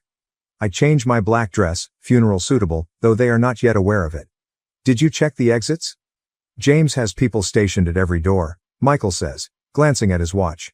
No one leaves until everything's disclosed once you start. Laura's envelope weighs against my ribs, nestled into my garment. Her offer of silence, of protection for the innocent, weighs against me. Still not opened. Still conceivable. We arrive in the kitchen, where caterers are busy without realizing they are presenting Mitchell Dynasty Last Supper. Ryan finds me right away. His face flickers between skepticism and relief. "Eleanor." He comes near me carrying a champagne glass. "I didn't suppose you would show up? And Miss Laura's party?" My smile feels like broken glass. "Would not dream of it." His gaze flies to Megan, to Michael, to the briefcase. I see the instant he discovers something is wrong, but Laura's voice breaks through the hushes of discussion. "Everyone, kindly collect in the main hall." The audience moves, carrying with it us. I notice flashes of familiar faces. Grace, pale but understated. Laura's second husband, blind and radiant. Ryan's sister, gripping hands of her children. The young ones. God. The sons. Laura pulls out her glass. "Thanks all for showing up to..." "Actually," I forward, my voice carrying across the unexpected silence. "I'd like to say something first." Ryan comes toward me, but Michael blocks his way. Megan takes a seat close to Grace. Laura says, "Eleanor," her voice low, "give great thought to what you are doing." I open the still sealed envelope she handed me. I have thought about it. For weeks, I've thought about nothing else. I turn to face the room. About justice and protection. About who deserves the truth and who deserves mercies. "Eli," Ryan's voice now clearly reflects actual terror. "Whatever you think you know, I know everything." I open the briefcase but, not yet, I do not remove the papers. About William's death? About the trust funds? About your 2 marriages, Laura's schemes, Laura's lies to keep this house of cards standing. The space comes alive in whispers. Grace marches onward, her face ashen. "Megan," Grace replies with shaky voice. "I apologize." "Mom." Megan's voice breaks. "I knew nothing, not until Eleanor showed me." Clutching her children tighter, Ryan's sister asks, "Showed you what? What are you doing?" I look at the kids. Their innocent futures waiting on my next words, their perplexed faces. The envelope from Laura sears on my flesh. "The truth," I say quietly, "is that I came here tonight to destroy everything. To expose decades of fraud and manipulation. To get justice for everyone who's been hurt by the Mitchell family's lies." I get the first paper, William's actual suicide note. Laura moves rather silently. But standing here, looking at all of you, I glance back at Ryan. I understand something worse than being misled. Something worse than being deceived. Michael says, "Eleanor," his voice tight. But I continue. "The very thing you're fighting against is becoming." I touch it to Laura's envelope. The paper catches fast and I drop it into the briefcase.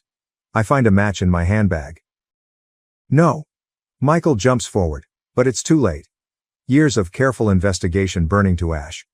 With it burns my opportunity at justice, at revenge, at everything I thought I wanted. Since at times the best retribution is redemption rather than destruction. Laura sits across from me on the marble island, both of us wet from the sprinklers, watching cops cart away boxes of evidence. The actual evidence, not the decoy files I burned, Painted Laura's perfect kitchen in alternating red and blue. Copies, I answer softly. Everything in that briefcase? Merely copies. The originals arrived at the FBI 1 hour ago. Her immaculate nails pound against her coffee cup. You chose this moment on purpose. The party here. Family gathering. Like father, like daughter-in-law. I slide William's real suicide note across the desk. He planned to disclose everything at your anniversary party too, didn't he? Prior to the hunting mishap. The drumming stops.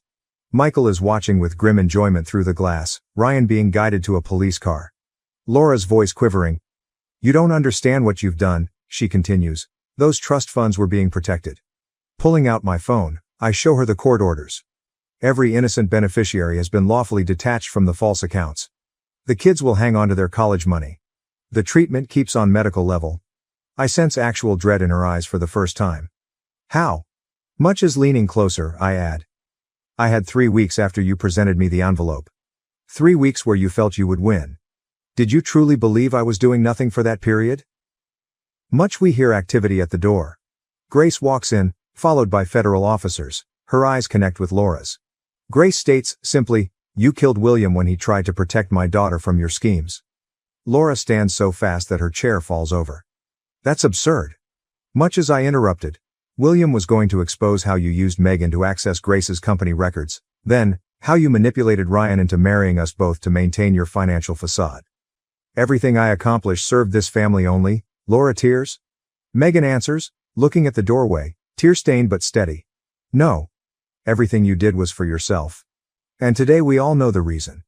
Laura goes somewhat motionless as I slide one final document across the counter. An old picture. William wasn't merely aiming to reveal the hoax, was he? I inquire, seeing her expression crumple. He found something else. About the true father of Ryan. About why you so sorely needed the connections of the Carter family. Mom? Mom, what's happening? Ryan's voice calls from outside. Laura leaps for the picture, but Grace is faster. Her shriek resounds in the abruptly quiet kitchen. Looking at the picture, Grace adds, That's my father, staring at Laura. 37 years passed. I say, 9 months before Ryan was born. The truth hangs between us like smoke, decades of control, all to conceal one desperate affair, thereby preserving the Mitchell family's pristine image. You destroyed everything? Laura says quietly. No. I stand, compiling the last of the papers. You lost everything the moment you chose lies above love. William fought to save all of us and today at last he has. What precisely do you mean? Much one last time I grab my phone and show her the message chain. From an unidentified number, from a dead man, scheduled emails, planned to arrive years after his death. I meet her eyes. William knew he might not survive trying to expose the truth, so he left breadcrumbs for whoever was brave enough to follow them. I wasn't first victim, Laura. However, I am your last. Ryan is watching via the glass, finally seeing dawning on his face as Grace hands him the picture as the cops walk to escort her out. Was it worth it? Laura wonders as they lead her away. Burnishing everything to save a dead man's honor. Of Megan and Grace, now free from manipulation, of William, who passed away trying to protect us all, I consider the children above, their futures now safe. I add gently. Some things are worth burning for. Michael squeezes my shoulder as the sun rises over the Mitchell estate, casting everything in gold. Beside me, sirens fade. You okay? 30 years of lies collapsing in Laura's path, I see her go into a police cruiser. No, I say honestly. But I will be. Sometimes the truth simply tells you who you really are. Sometimes it doesn't set you free. Ryan's last box from his study remains unopened on my kitchen counter. Autumn leaves abound in my backyard, where 3 children previously swore to be friends forever through the window. Megan says, Grace wants to meet both of us. My phone buzzes. Laura and Ryan, both convicted, ended the trial yesterday. The headlines claim justice. The society pages labeled it scandal, neither fairly portrayed the facts. Expecting more evidence, more secrets, I raise the top from the box only to see an ancient video camera, the kind we used summer before college, when everything seemed possible. Megan stands there, appearing smaller somehow, more like the girl I used to know than the lady who helped sort everything. The doorbell rings. Holding out an identical camera, she adds, I found mine too, from Mom's attic. Both of us set them on the counter. These relics of who we used to be neither of us reaches to switch on. Did you come across Ryan's comment? She inquires. No. I pour us both coffee. This is a habit from earlier, when friendship was straightforward. Did you? Much her giggle sounds brittle. He said he loved both. Actually believed it, I guess. Sliding her cup across the counter. That's Ryan, I remark. Living his own truth, even when it's a lie. Megan strokes one softly while the afternoon light catches the cameras creating twin shadows. Before Grace arrives, she continues, we should observe them? Before we choose our course of action. She nods. We both know Grace's meeting is about the future of her business, about trust and second chances, about whether some bridges can be rebuilt after they have burnt. It is not only about reconciliation. Ryan behind the camera, narrating our last summer together, behind which we are young, laughing, whole. Ryan connects the first camera to my laptop. The screen flickers to life. Before college. Before decisions. Before we knew how love and lies might wear the same face. Megan says unexpectedly, stop. Then looks at that moment. The picture freezes on our younger selves, sharing some forgotten joke, but it's Ryan's reflection in the window that catches my eye. The way he watches us both, scheming, even then. I understand he simply showed us who we already were, not destroyed us. What do you imply? Megan queries. You always yearned for adventure. I was always yearning control. He only turned those facts into weapons. The second camera sits dark, uninterested. Certain facts, I'm discovering, don't need to be seen to be understood. Megan's coffee sits unethered, going cold. Now we choose, I say. Between easy and true, not between right and wrong. Grace grabs my hand before Megan moves to answer the doorbell once more. She says, I'm sorry, not for loving him. For not remembering how to love you first. Remembering Laura's last remarks during the trial, love makes liars of us all. I squeeze back. Maybe, I say Megan, we quit trying to change the past. Perhaps we should start something fresh. She nods, knowing what I'm not saying. About Grace's company, about second chances, about how occasionally revenge isn't about destroying what was, but constructing what may be. Laura plans her appeals somewhere in a prison cell. In another, Ryan writes letters we will never read. Life moves forward, messy and imperfect. Grace opens the door and notes how she carries herself now, straighter, stronger, free from decades of manipulation. The autumn wind scatters more leaves over the yard. I leave the cameras on the counter unaltered. Certain memories are better lived than remembered. Some facts are not revisited necessary. Megan and I glance at one another, remembering other documents, other plans, other decisions as Grace piles papers across my kitchen table. Plans for rebuilding, for forward movement, prepare? Grace questions. Of Laura, creating barriers to hide truths never worth preserving. Of William, planting truth bombs to detonate years after his death. Of Ryan, loving so fiercely he forgot how to love honestly. Indeed, I say, and I mean it. Sometimes the best kind of retribution is one in which one gains freedom rather than exacting revenge. My ex and his mistress crashed my open house, mocking my success. But they didn't realize I had already built a life they couldn't destroy. As I reposition the expertly arranged throw pillows on the couch, the aroma of freshly made cookies fills the air. In our company, it's the small details that make a big difference. The open house is prepared to greet prospective buyers, so I take a moment to appreciate my job. I freeze as I turn to see how the refreshments are doing. Ethan and Chloe, my ex-husband and his new wife, whom he left me for, enter the house with the audacity of brass. I put on my most polished smile, but I'm furious on the inside. As he walks up to me, Ethan grins and says, well, if it isn't Zara. Still trying to sell houses? I see. Condescension permeates Chloe's voice when she adds her voice. I'm surprised you're still in this business, Zara. Ethan told me you were never really cut out for it. Refusing to give them the gratification of witnessing my tremors, I bite my tongue. Ethan. Chloe. What a surprise. I didn't expect to see you here. Are you looking for a new place? Ethan wraps Chloe's waist with his arm. Thought we'd see what you have to offer.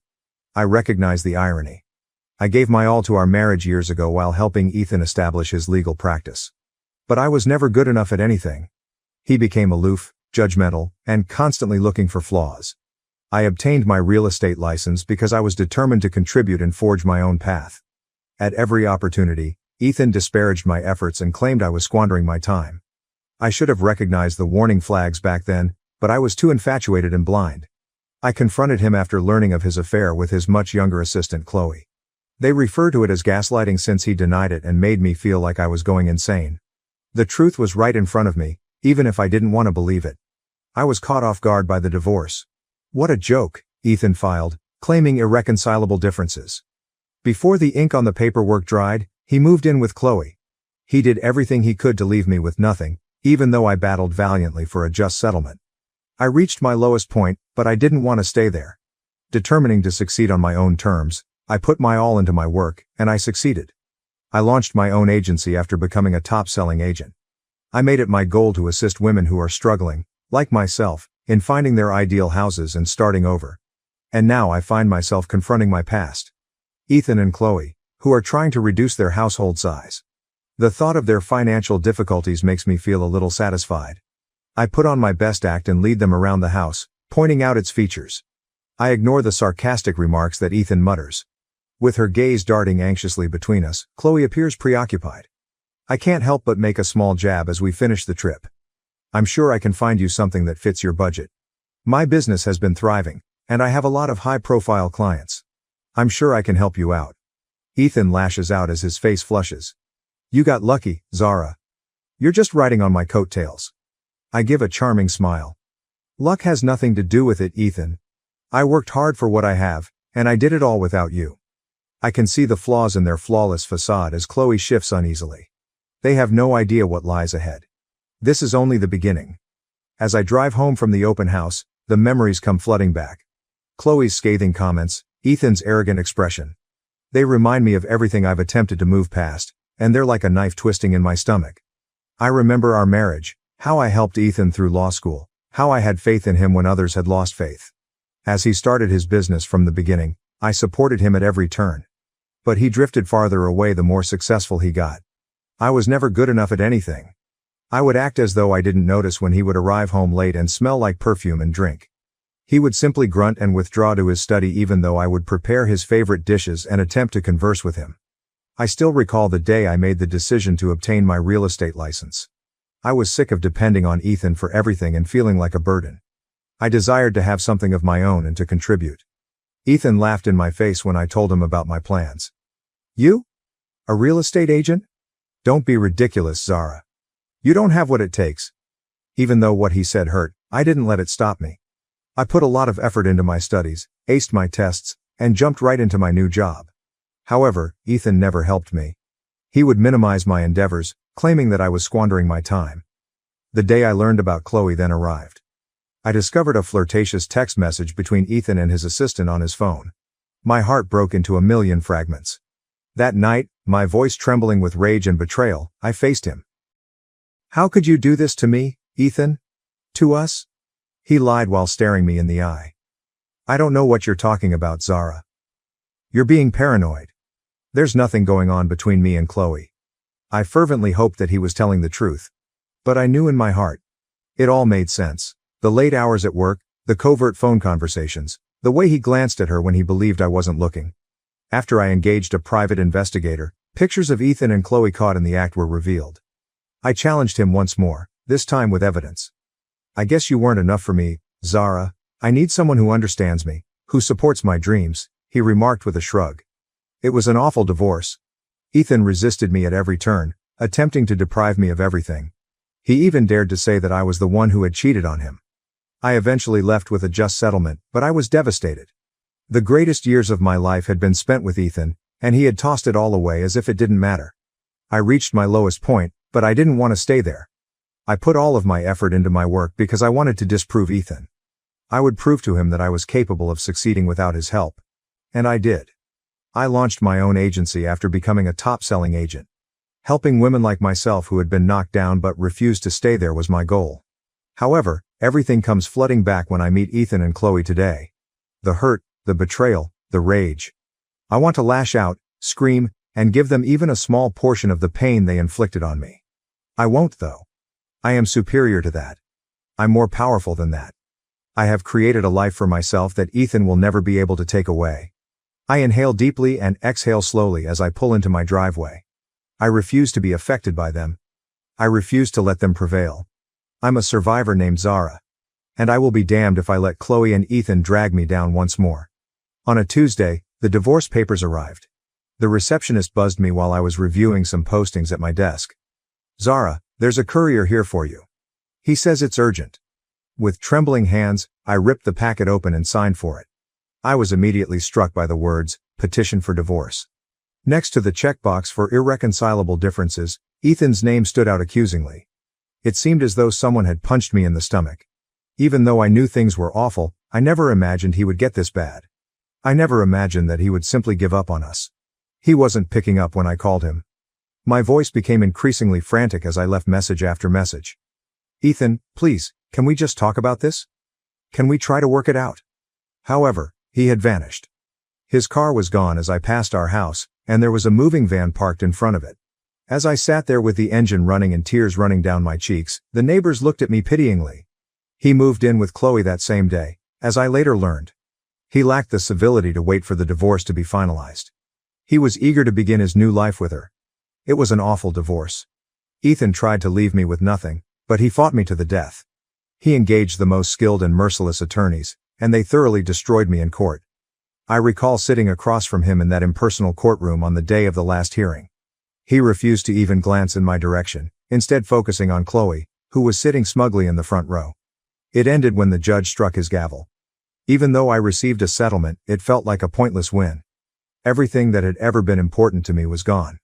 After that, I reached my lowest point. In the morning, I was barely able to get out of bed, much less go to work. To dull the ache, I started drinking. I pushed my family and friends away. I didn't want their platitudes or sympathy.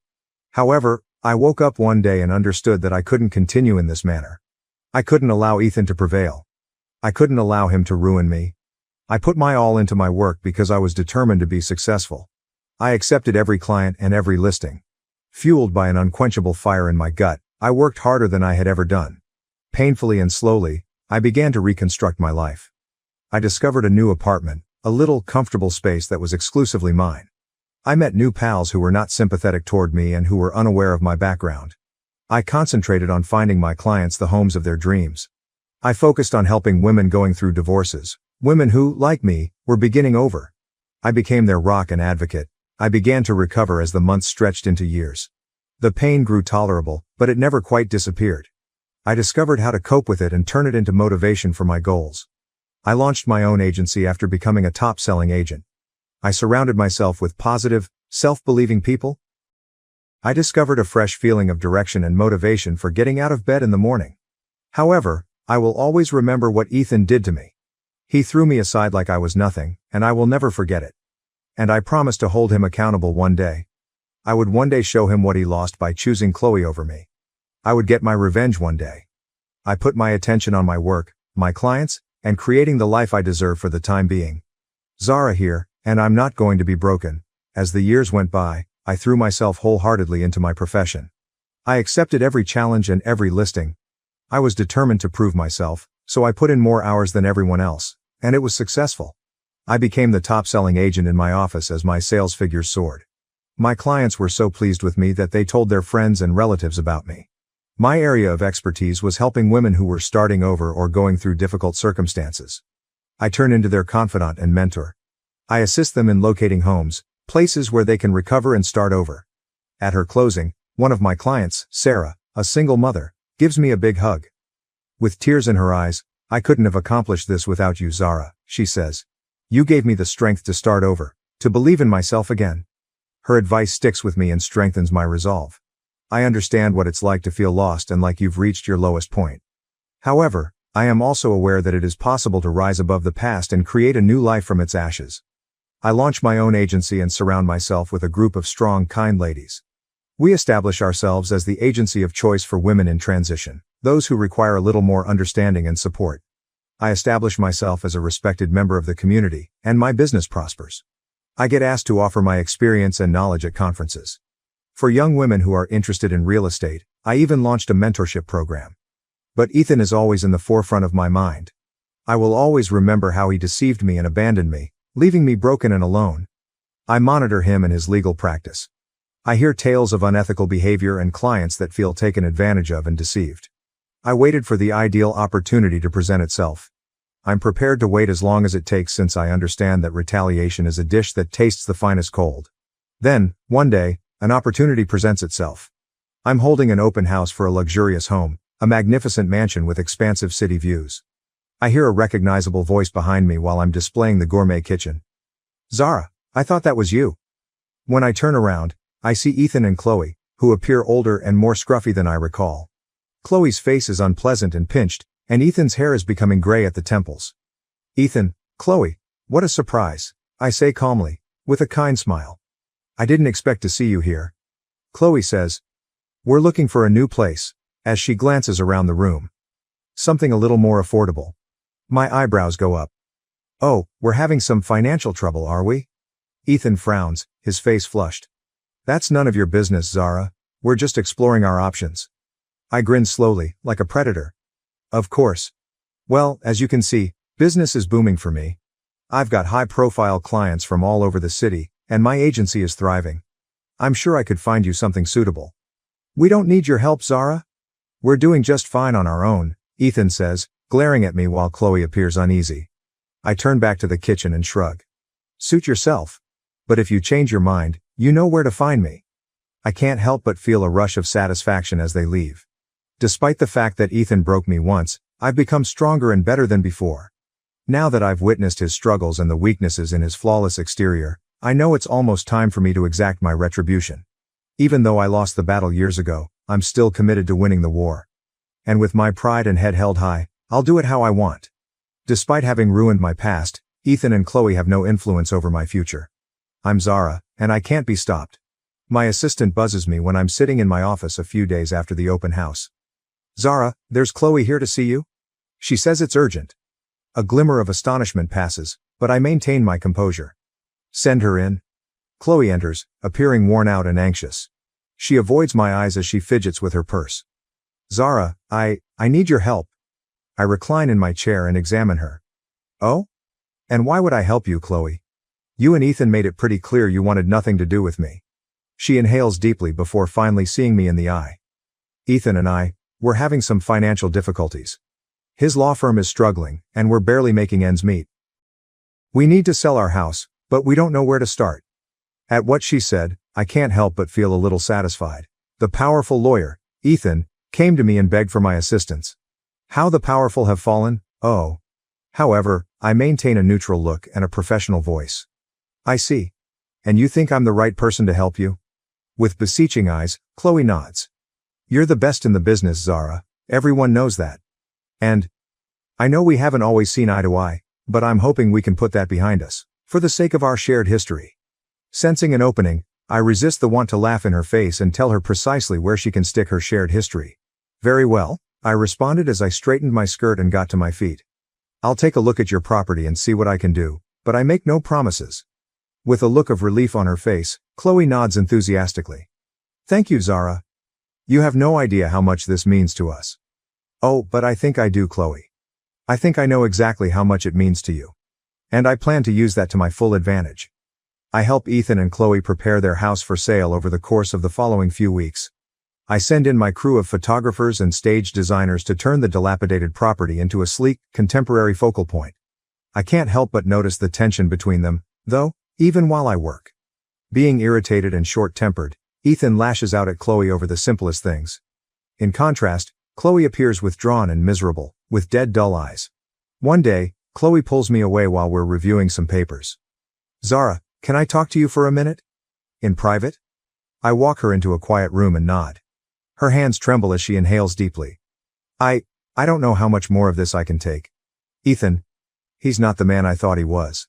I pretend to be surprised and raise an eyebrow. Oh. What do you mean? Tears come to Chloe's eyes. He's controlling, manipulative. He's been emotionally abusive for years, but I never wanted to admit it. I thought I could change him, but I was wrong. I suppressed the glimmer of pity I have for her. This woman destroyed my life by stealing my spouse. I cannot afford to be sympathetic to her. I'm sorry to hear that, Chloe, I remarked in a calm, non-committal tone. But what do you expect me to do about it? Her eyes are beseeching as she looks at me. I don't know. I just needed to tell someone. I feel so trapped. So alone. I nod, my thoughts rushing. It's this. This is my chance to finally defeat Ethan, the moment I've been waiting for. I understand. I put a hand on her shoulder and said. And I want to help you, Chloe. But you have to be willing to help yourself first. You have to be ready to leave him. To start over. Her face crumples as she nods. I know I do. But I'm scared, Zara. I'm so scared. I give her a shoulder squeeze while speaking in a forceful yet comforting tone. I understand how you're feeling, but know that you're not alone, Chloe. I'm here to support you, and together, we'll make sure Ethan receives the justice he deserves. I'm polite and professional, but I can't help but notice the building tension between Ethan and Chloe as we work closely together over the following 3 days, showing them possible properties that match their budget.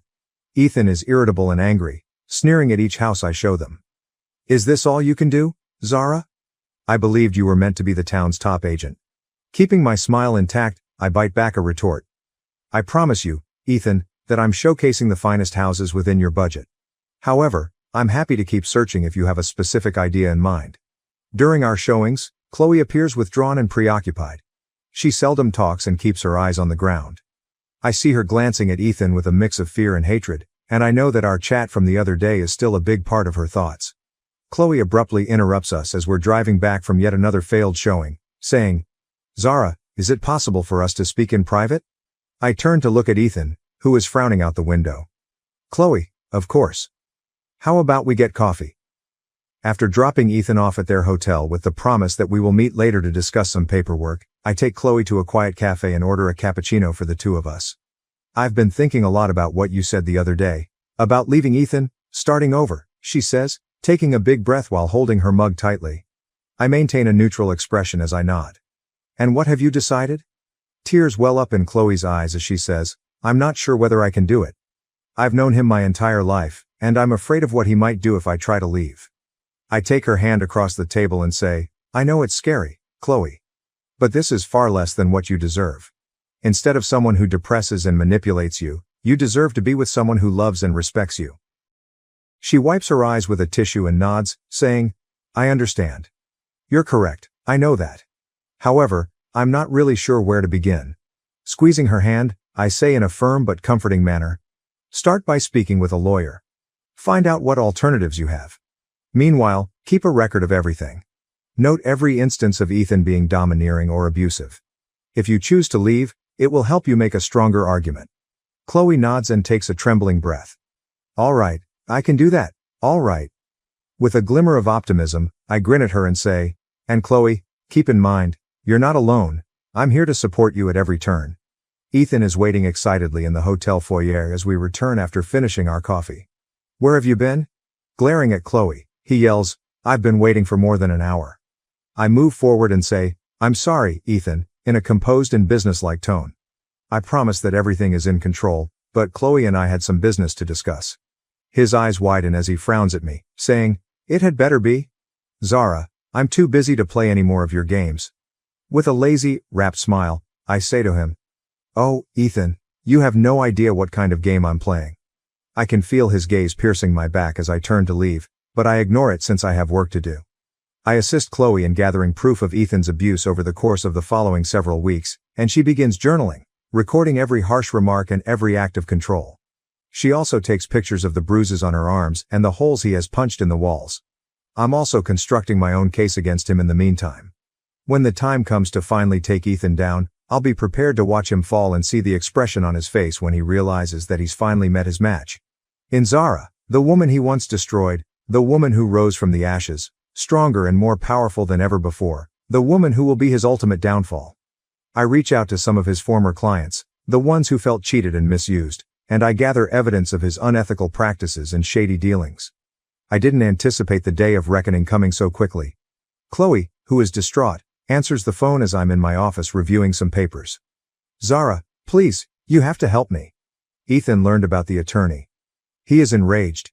He's threatening to destroy me and injure me. In a second, I'm standing up and reaching for my purse and keys. Listen, Chloe. Now leave that place. Find a secure location. I'll look after Ethan. On the other end of the line, I can hear her crying. All right, I'll go to my sister's apartment. But please, Zara, exercise caution. He's not thinking clearly. My heart pounding, I hang up the phone, knowing what I must do. My thoughts racing with potential outcomes. I know I need to be clever about this. Have to play my cards exactly right, as I make my way to Ethan's office. He looks up from his desk, his face contorted with anger, and they enter his office without knocking, holding my head high. "What the hell are you doing here, Zara?" I give him a chilly, cunning smile and say, "Ethan, I believe you understand exactly why I'm here. I am aware of the things you have been doing to Chloe. I am aware of the manipulation and abuse." With his hands clenched at his sides, he gets to his feet and says, "Zara, you don't know anything. You're just a resentful, envious lady who finds it impossible to move on from the past." With a hard, brittle laugh, I say, "Oh, Ethan, you don't know what I'm capable of. I have been observing you in order to collect proof. I am aware of your dubious activities and immoral behavior. I have enough to demolish everything you've ever worked for and ruin you." I can see the terror in his eyes as his face goes pale. "You're bluffing. You've got nothing on me." "Oh, but I do, Ethan," I say, reaching into my purse and taking out a big folder. "You cheated and lied to your former clients, and I have their testimonies. I have financial documents that prove your fraud and embezzlement. I have pictures of the bruises you gave Chloe when you were angry." He rushes to retrieve the folder as I hurl it onto his desk. "Ethan, it's over. You're done.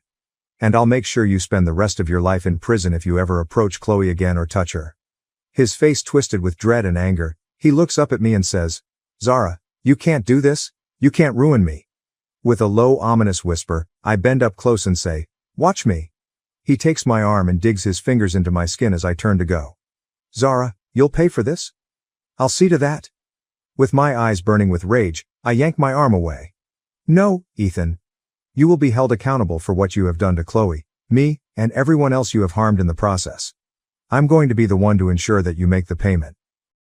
With my heart thumping in my chest, I leave his office, knowing that this is only the beginning and that a long and challenging road lies ahead, but I also know that I'm prepared for it.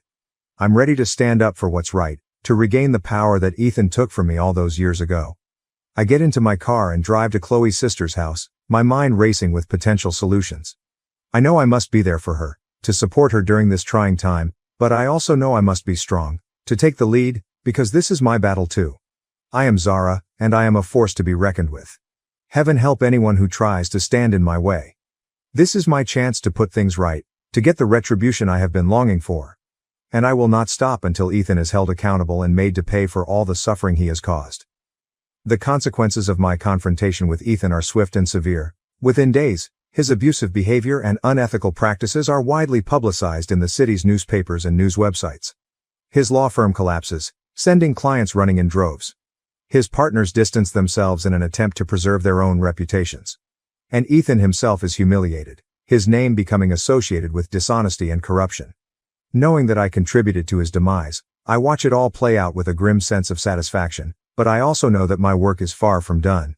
Chloe files for divorce, and I assist her in finding a new home, a modest but comfortable apartment in a quiet neighborhood.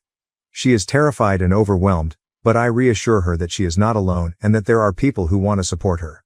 She tells me about years of abuse and manipulation, the ongoing fear and self-doubt, and I tell her about my own divorce, how Ethan almost destroyed me but I found the strength to rebuild my life. We spend long hours talking, sharing our stories and our pain, and together we begin to heal, finding a new sense of purpose and hope. Chloe goes to treatment and begins classes to complete her degree. I immerse myself in my profession, committed to changing the lives of other women who have experienced similar hardships. After a few months, things start to return to normal, and Ethan fades into the background as a warning about what happens when ego and power run amok. However, one day, I get a call that completely alters everything. Ethan is pleading with me for assistance. "Zara, please," he pleads in a broken and frantic voice.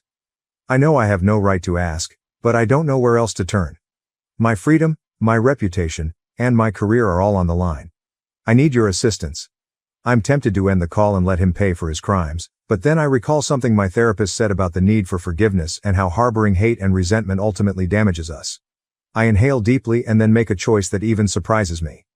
"All right, Ethan, I'll assist you. But not for me, nor for you. Because in order to move on with my life, I must let go of the past." We meet at a coffee shop, and as I listen to him open up to me about his anxieties, his regrets, and his desperate attempt to put things right, I feel a shift in myself. A sense of release and closure. Then, feeling lighter than I have in years, I get up to go, giving him tools and advice on how to get assistance and make amends. With tears in his eyes, he adds, "Thank you, Zara. I know I don't deserve your kindness, but I'm grateful nonetheless." With a little smile teasing my lips, I nod. Ethan, look after yourself. Additionally, keep in mind that there is always time to start afresh. I feel at peace as I leave the coffee shop, knowing that although I will always remember the suffering and anguish of my past, I have managed to go on and create a new life founded on fortitude, resiliency, and optimism. I feel a rush of pride and thankfulness for how far I've come and for the person I've become when I think back to the woman I was all those years ago, the one who was lost and shattered and believed she would never find her way out of the darkness. I am Zara, a lady who has persevered through hardships and emerged stronger on the other side. I am confident that I possess the bravery and tenacity to confront any obstacles life presents and to keep going forward, one step at a time. Inheriting Dad's house, losing Mom's love, how I uncovered her true motive and built a life beyond the betrayal. When Dad passed away and left me his house, Mom left me. I overheard her telling her husband that she was only doing it to get money from her parents, but she later made an effort to set things right. Just a few months before my 18th birthday, at the age of 17, my life took an unexpected and excruciating turn. My father died. He experienced a heart attack. He was there with us, vibrant, 1 minute, and then he was gone. The speed at which everything changed is still difficult for me to comprehend. No warnings were given, no time to prepare ourselves emotionally or say our goodbyes. The most important person in my life, my dad, was abruptly taken from me. We had a very strong connection. I looked to him for guidance, solace, and amusement. It was like losing a piece of my soul when I lost him. My dad's lawyer brought the family together to make his will public after his funeral, while we were still in the cloud of mourning. Although my dad wasn't particularly affluent, he had worked hard throughout his life and had made wise investments. The lawyer revealed, much to everyone's surprise, that he had essentially left everything to me. He owned the family home, but it was now in my name. I had the deeds to the house signed by him. I didn't first completely understand the significance of that, especially when I was still grieving his passing. My mother was enraged while I was still absorbing it. She began screaming as soon as she learned that the house was now legally mine, and she adamantly asked that the lawyer show her the will so she could confirm it. To put things in perspective, my parents' marriage was among the worst in history. My parents were always at odds, and it wasn't like one of them was at fault because they were both flawed. They had first married for love, or at least that was how they explained it, but any love they had had soon vanished. As their disagreements widened, their love gave way to frustration and resentment. My parents were both very focused on their careers. That really made them farther distant from one another, despite your assumption that it would bring them closer together. My dad's achievement was too much for my mom to handle. This was because she lost out on years of her work when she decided to have a child. My dad never made her make this decision, to be clear. My mother has expressed to me on multiple occasions her uncertainty about having children. She ultimately made the decision to become pregnant nevertheless since she didn't want to look back and regret not having children. But she soon discovered how much she detested it after having me. My mother is a prime illustration of why not every adult should be permitted to have children.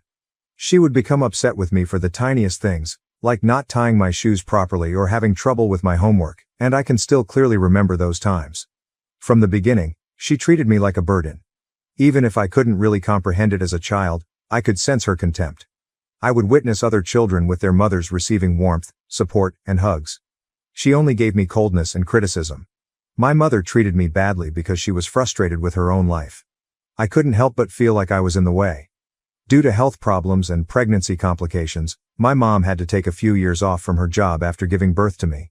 She blamed me for her inability to work, which she detested. My dad was the one providing for the family at this period. He believed that this would be the ideal chance for my mother to connect with me, but it never did. My mother chose to remain emotionally aloof throughout this time rather than attempting to connect with me. She would frequently tell my dad and I that she wished I had never been born because she wasn't suited to be a mother. As a result, my dad would threaten to divorce her throughout a number of arguments with her. My mother would threaten to take me away from him as a form of punishment for him abandoning her, rather than taking her to see a psychiatrist. My mother was obviously unhappy with the way things had gone, both in her marriage and as a mother. My mom frequently left me alone without any concern or attention by zoning out for hours, watching TV at home, or going out with her friends. She made no attempt to hire a babysitter. I was left to my own devices most of the time. During her few visits, she made it apparent that she had no interest in taking on the duties of a typical mother. I don't recall her ever preparing a decent meal for me because she detested cooking. Pizza rolls, mac and cheese, and other frozen foods that didn't require work made up the majority of my diet. That was all I knew for a long time. Since I was too little to understand any better, I didn't mind at the time, but now I see how neglected I was. It was more than just missing home-cooked meals or a good hug. The most painful part was the emotional abandonment. I immediately discovered that I should never complain to my mother about anything. Every time I attempted to communicate my wants or sentiments, it would backfire. She would reprimand me and act as though I was solely to blame, never accepting responsibility or making an effort to make things right. I found it easier to suppress my emotions and keep her from getting upset. I was always trying to avoid upsetting her, always trying to blend in, and always walking on eggshells. I was deeply scarred by the reality I had to live with. Unlike my mother, I felt appreciated and seen by my father. He was undoubtedly the best of the two, but I wouldn't say he was the ideal parent. He had his shortcomings too. He really liked hanging out with me, unlike my mom. He never gave me the impression that he was acting out of duty. It made all the difference because he truly cared about being in my life. As I began to mature, our home underwent a transformation.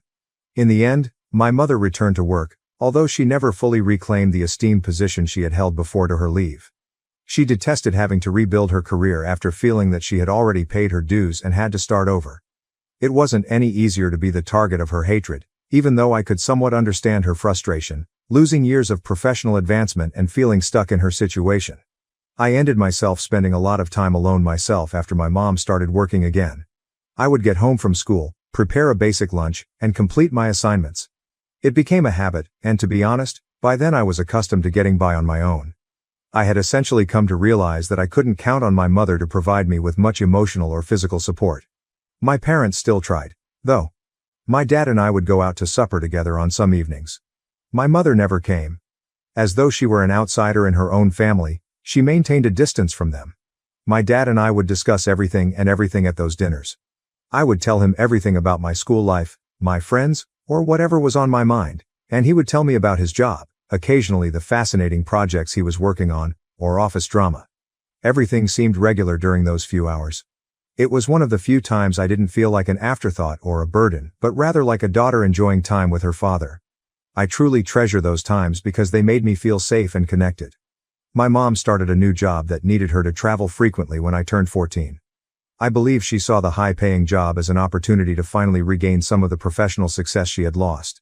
She chose to take the job without consulting my dad, which resulted in one of the most heated arguments I've ever seen between them.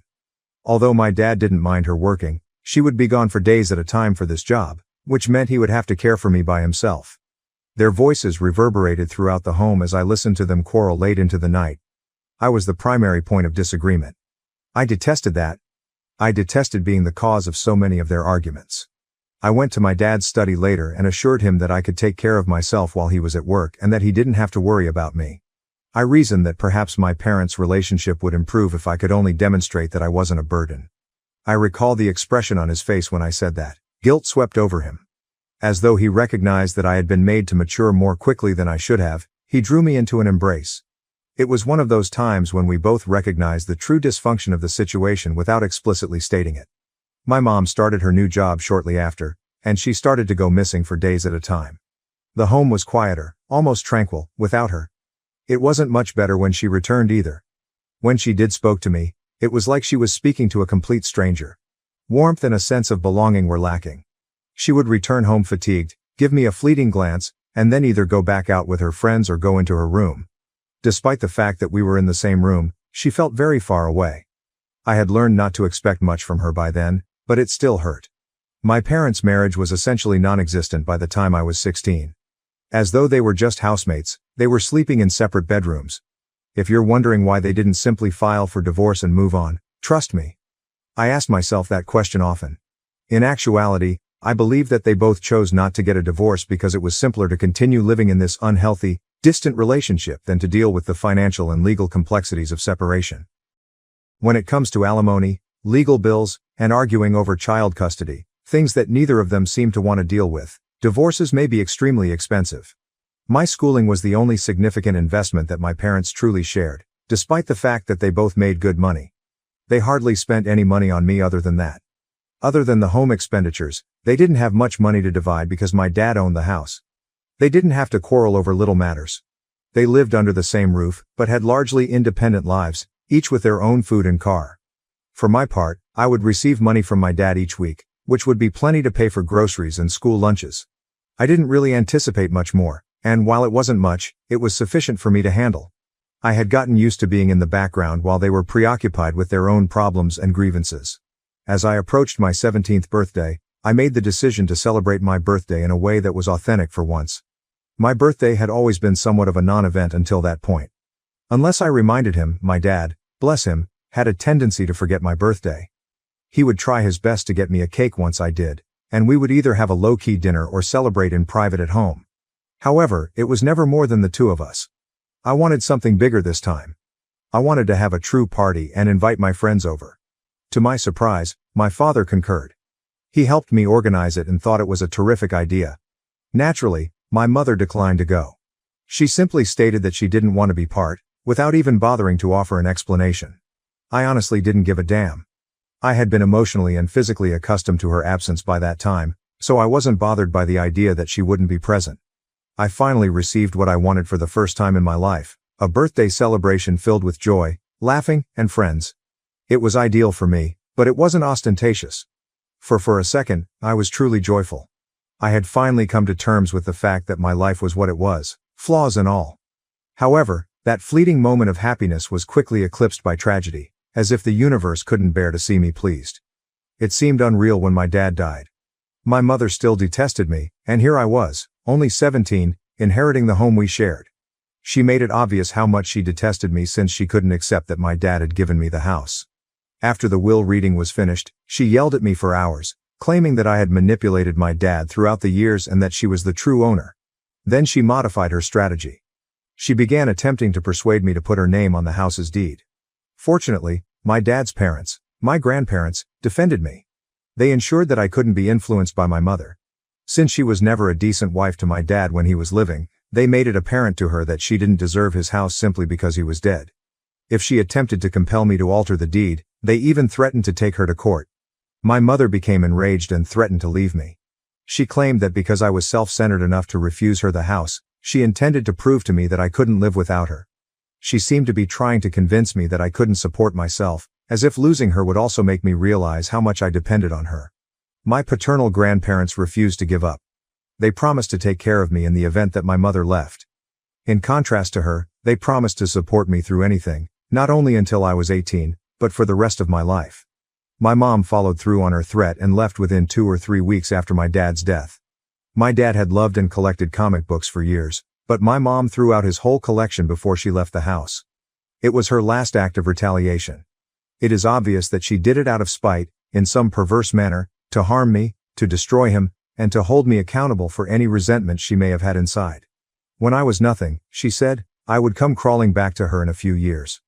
At a time when I was already feeling totally lost, her words were poisonous and intended to tear me apart even more. She left me as though I had no significance to her. It was hard for me to comprehend that she could leave so simply, so soon after my father's passing. I felt as though I had lost both of my parents in a matter of weeks, and the burden was unbearable. As promised, my paternal grandparents moved in with me. They made every effort to give me support and stability during this period. My grandparents were calm, loving people who understood how much I was in pain. They set aside their own suffering to support me, despite the fact that they were also hurting. I was simply trying to get by day in the meanwhile. My mom's desertion made me feel even more alone, and I was already grieving over the loss of my father. I was unable to completely comprehend what was going on around me, as if I were living in a fog. I made myself get out of bed, get dressed, and go to school every day. I knew I needed to complete my education in order to be someone in my life, even though I wanted to shut down entirely when I was still in high school. I couldn't get my mother's words out of my head. Without her, I would be nothing. I vowed to myself that I would work hard and make sure I succeeded for the rest of my life. My maternal grandparents also made it a point to see me often during this very trying period in my life. They were incensed that their daughter had left me after my dad's death and were just as astonished and horrified by my mom's behavior as I was. They actually bore a great deal of responsibility for it. I've put a lot of effort into creating a life for myself over the last 5 years. I persevered through it all, graduating from college last year with honors, cum laude, and landing a fantastic career in information technology. Being able to work remotely has made the position an incredible opportunity. Given everything I've been through, this flexibility has allowed me to travel the world while still working, which feels like a dream come true. I never imagined that I would be here, leading a life that seemed so full of possibilities. But I managed to get through those difficult times somehow. The house my dad left me has been a blessing in more ways than I can list, and I still reside there. I was able to save a substantial sum of money that I would have otherwise spent on rent in addition to having stability during my time in college. I was able to graduate from college debt-free thanks to the money my father gave me and some assistance from my paternal grandparents. Since starting my career, I've been gradually making the house more uniquely mine by remodeling each room. Every improvement I make to the house makes me feel as like I'm taking back and personalizing the space that has so many memories, both happy and sad. Even though they have now returned to their own house, my paternal grandparents still frequently visit me. We still have a close relationship, and I try to see them as much as I can. They were there for me when I needed them most, and for that I will always be thankful. In all these years, my mother had never once gotten in touch with me. I did get tidbits of information from cousins on her side of the family, and based on what I've heard, she has never felt bad about leaving me. Additionally, rumors told me that she remarried and is currently leading an opulent life with her new spouse. She finally got what she had always desired, I guess, a life without obligations and according to her own rules. My mother unexpectedly contacted me last week for the first time in 5 years. She began by sending an email. She most likely obtained my email address from someone else or from my LinkedIn profile. She mentioned in the email that she had missed connecting with me over the years and that she wanted to communicate. I felt nothing when I read her name in my email. No sadness, no desire, no rage. I definitely would have been desperate for her attention, clamoring for her approval and seizing the opportunity to get back in touch if this had occurred 5 years prior. I would have done anything to win her love back then. Now, though, it was like reading a stranger's email. I was not moved by anything she said. I decided not to respond since, if nothing else, I was annoyed by her message. Then she started phoning me all the time. She may have gotten my number from one of my cousins, but I'm not sure how. I received multiple voicemails from her. She expressed in each one how much she would want to meet and get back in touch. I disregarded each and every one. I didn't need her to pull me back to that dark place after years of mending and moving on my own. Then she texted me for a long time last week. This one was unique. She expressed her sincere guilt for what she had done and her want to simply meet and offer her apology. She said she wanted to make amends with me after giving it some serious thought over the last few years. If I claimed that after reading that message, I wasn't a little intrigued, I would be lying. She had never taken responsibility for her acts before, but now she appeared to be doing so for the first time. I wondered what had led to this abrupt change of heart, but I wasn't prepared to forgive her. Was she truly sorry? Was she serious? Or was this just another self-serving ruse to make herself feel less guilty? I answered when she called again. I wanted to know what she truly wanted because her insistence was beginning to irritate me. After responding, I asked her directly what she wanted from me. I instructed my mother to talk rapidly and made it plain that I would block her and finish the conversation within the next 5 minutes if she didn't have anything important to say. She frantically begged me not to interrupt her right away. She said, "I missed you, and now that I'm older, I hate myself for everything I did." Her voice trembled. She repeatedly apologized, telling me that she had finally come to the realization of the seriousness of her acts, and I could hear the desperation in her voice. She continued by saying that while it was clear that she understood if I didn't want a relationship with her, her true desire was simply to meet with me. I wanted to explain why I did what I did all those years ago, she stated. As though there were some rationale for leaving me out of the question. I couldn't resist laughing. She had given me enough justifications to last a lifetime. I informed her that I didn't need any closure from her because I had already come to terms with the situation as it was. I didn't care, so I didn't need to know why she did it.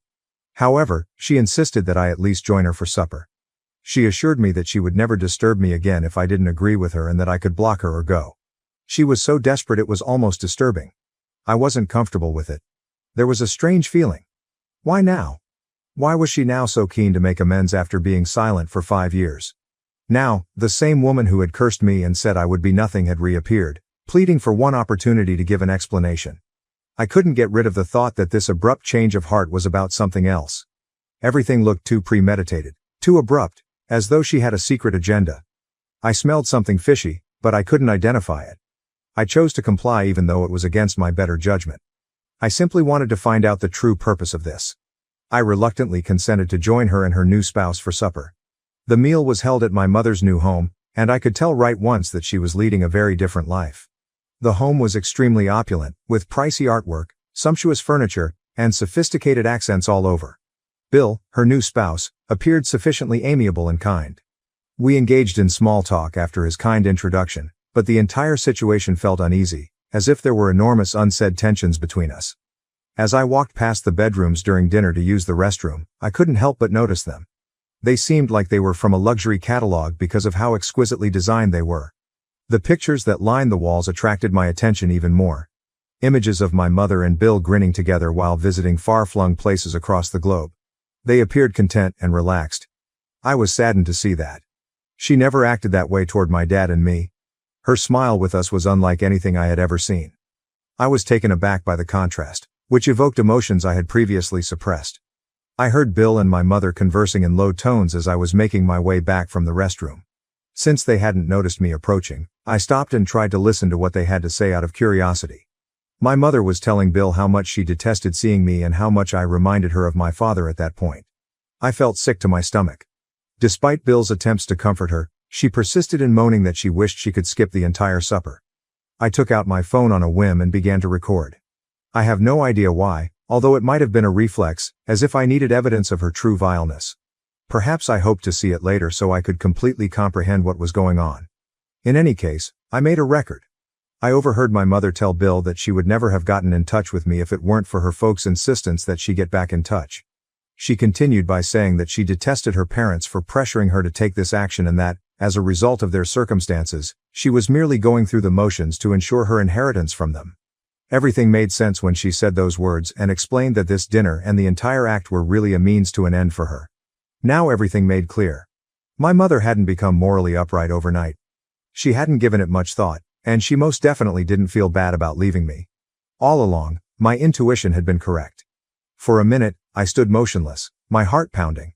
Her statement that she didn't want to be doing this and that she detested being around me struck a deeper chord than I had anticipated, even though I had a sneaking suspicion something wasn't right.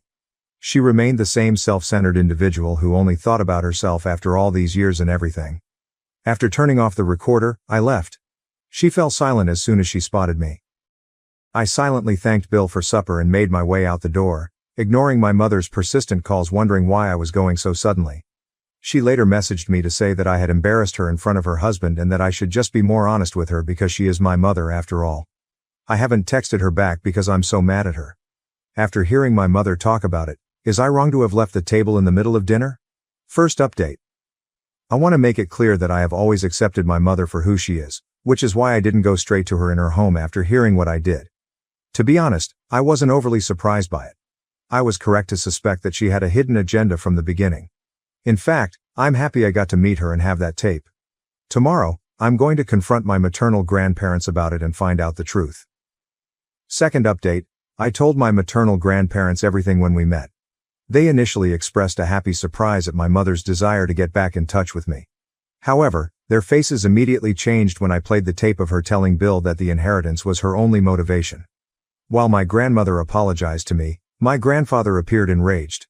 She admitted that they had been talking about their inheritance lately and that 2 months prior, they had told my mother that they were too disappointed in her for leaving me, therefore they didn't want to leave her anything. Rather, their older children would receive the bequest. After my mother pleaded with them to change their minds, my grandfather informed her that she may be named in the will if she got back in touch with me. She had chosen to contact me out of desperation. My grandfather apologized awkwardly and said he felt it was a wonderful idea at the time, but I shook my head. After all these years, he told me he thought my mother had finally grown up, but he was obviously wrong. I told him not to put the blame on himself, but that my mother is merely self-centered and that he and my grandma should have known better. Fortunately, I saw her right away and wasn't duped. Rather than giving my mother her portion of the fortune, my grandfather vowed to give it to me instead. Third update. Not even a day after I spoke with my maternal grandparents, my mother called and yelled at me. I knew this was my opportunity to exact revenge on her and let everything out, so I hadn't intentionally blocked her. She said I should have spoken to her first and screamed at me for letting her see her parents. She threatened to destroy my life and said I had no right to confront Grandpa. Her remarks made me chuckle uncontrollably, and I forcefully informed her that I was no longer the child she had mistreated and left behind all those years prior. I inquired as to if her husband was fully aware of the type of woman she was or if I ought to give him a list of all the things she had done to me over the years. At that, she became quiet. I assured her that I would not think twice about publicly exposing her to all of our relatives and cousins if needed, and that I still had the video from the dinner where she admitted her true motivation. She changed her mind and insisted that because she gave birth to me, I should at least respect her as a parent and not threaten her. After months of pain, I sneered and told her that she had chosen to endure that, and that she couldn't continue to blame me for it after all these years. I said she had to leave my life as soon as possible because I was tired of her machinations. If not, I wouldn't think twice about ruining her life by telling everyone the truth. Since then, I have blocked her, and I doubt she would ever attempt to get in touch with me again. My husband demanded a DNA test moments after I gave birth, but he underestimated what I'd do to protect my daughter and our legacy. The words that just came out of my husband's mouth are far worse than the pain that rips through me like a sharp blade. Adam comes forward, his pricey suit immaculately ironed despite the 12 hours we've spent in this delivery room, while I'm still gasping for air, trembling and drenched in sweat. He says, "I want a DNA test," in a flat, impersonal voice that sounds like he's ordering coffee rather than asking about our baby daughter's paternity. With her hand still holding our baby, my baby, the nurse freezes. The beeping monitors suddenly become too loud and obtrusive, and the room appears to shrink. Dr. Collins's wrinkled face wrinkles in worry as he looks up from his charts. My voice sounds odd and aloof, as if it were someone else's. "Adam, what are you talking about?" I ask. He refuses to look at me. Rather, he looks at our 7-pound daughter. 4 ounces of excellence, with calculating coldness. "You heard me, McKenna. I want proof she's mine." Like poison gas, the accusation lingers in the air. This is the result of 12 years of marriage. To make him feel even a small portion of the agony pulsing through my chest, I want to shout and throw something. Rather, I chuckle. It's an unpleasant sound, bitter and nasty. "Get out." The words make my tongue taste like metal. "Get out before I call security." Dr. Collins begins, "Mrs. Harrison." But Adam interrupts. He takes out his phone and runs his fingers across the screen, saying, "I have every right to be here and every right to request this test." My lawyer says. "Your lawyer? You've been talking to your lawyer while I was in labor?" I blurt out. The only indication that he is still capable of feeling guilt is a faint flush that appears on his neck. I've been preparing for this moment for weeks. The word keeps repeating in my mind. Weeks. My husband was organizing this ambush as I was folding little onesies and choosing nursery colors. I feel as though I've been physically struck by the understanding. Bless the nurse, she puts herself in our way. "Sir, perhaps we should continue this discussion outside." "No." I ignore my aching body's protest and push myself to sit up taller. Let him stay. Let him watch the test. Let him see exactly how wrong he is. Something flickers in Adam's eyes, but his expression remains unchanged. Disappointment? Solace? I can no longer tell. I used to be familiar with all telltale signs and micro-expressions. At what point did my husband lose his identity? "I'll set it up right away," Dr. Collins states in a deliberately casual tone. Though I must say, in my 30 years of practice. "Just do it," instructs Adam. I used to find his nervous habit of straightening his tie charming. The sooner we know the truth, the better. The reality. As though he still knows what that word implies. My girl, our daughter, is sleeping soundly in the bassinet, oblivious to the storm that is building all around her. Her dark hair, like mine, is already beginning to curl, and her little fingers are balled into fists. Even though my hands are shaking, I answer, "Fine," in a calm voice. "Do the test. But when it proves what I already know, don't expect forgiveness." His phone buzzes. Adam. He looks at it and his mask briefly comes off. Fear? Feeling guilty? He's on his way to the door before I can comprehend it. He says, "I'll be back tomorrow," without turning around. "My lawyer will contact you about the arrangements." I can breathe again as the door snaps shut behind him. Dr. Collins touches my shoulder tenderly. "McKenna, I'm so sorry." "Don't." I grab my phone, fingers already locating Sam's number. "I'll let my cousin know what to do. He always does. Just get me the paperwork for the test, and Dr. Collins, make sure it's witnessed every step," I respond. His eyes light up with comprehension as he nods. "Of course." I gaze at my daughter once more, committing to memory every exquisite feature of her face. Adam has no idea what he's started, regardless of the game he's playing or the falsehoods he's telling himself. After 3 days in the hospital, Sam feels as though his flat is a haven. As Tara bustles around the kitchen brewing tea, I curl up with Emma on his worn leather couch. My worries are calmed by the familiar smell of coffee grounds and old books, but my hands continue to shake. Saying, "He's changed all the locks," I observe Sam pacing. "Changed the security codes too. 12 years of marriage, and he locks me out like I'm some kind of criminal." With his journalist's notebook already stuffed with scrawled notes, Sam stops pacing. When exactly did things start changing with Adam? Think back carefully. The inquiry is a kind of gut strike. I close my eyes and attempt to remember when my marriage started to go apart. Maybe 4 months ago. He started working late, missing doctor's appointments. Said it was a big merger, the Preston Tech deal. Tara's expression is disturbed as she puts down a mug of chamomile tea. That closed months ago. I give it a quick glance. How do you know that? Tara looks at Sam and says, "Because my sister works in their PR department." The deal fell through in March. March, when Adam began bringing pricey new suits home. When the enigmatic business travel started. When he completely stopped caressing me. Sam taps his pen against the notebook and says, "This is what doesn't add up. Why wait until the baby was born to demand a DNA test? Why not do it during pregnancy?" Because he needed a scene, states Tara in a low voice. He needed witnesses. It dawns on me like a blast of cold water. He's building a case against me. Emma stirs in my arms, and I instinctively move her blanket. Her little face reminds me of how calm and trustworthy I used to be. Reluctantly, Sam says, "There's something else." I made some calls. Adam's been meeting with divorce attorneys since January. January, I mumble. Looking down at Emma, I caught myself saying, "When I first told him I was pregnant." When he smiled and hugged me and said everything was perfect. That son of a... Why go through with the pregnancy if he was planning this all along? Because of the Harrison family trust, Tara responds accordingly. Your father-in-law's will had specific conditions about heirs, didn't it? Things begin to come together. Even when I say, the trust only pays out if there are legitimate children, my voice sounds empty. He needed proof the baby wasn't his to invalidate the claim. Sam's phone is buzzing. His face darkens as he looks at it. Adam just posted on LinkedIn. He's accepted a new position at Grant Technologies. Grant. The name makes me think of something. Wait, isn't that the company that tried to buy out Harrison Industries last year? Sam concludes. The same one your father-in-law refused to sell to before he died. We all jump when someone knocks on the door. Glancing through the peephole, Tara takes a rapid step back. It's Adam. Don't open it, I say, holding Emma tighter. Adam's words, "McKenna," echo through the door. I know you're in there. The DNA test is scheduled for tomorrow morning. My lawyer insists you be present.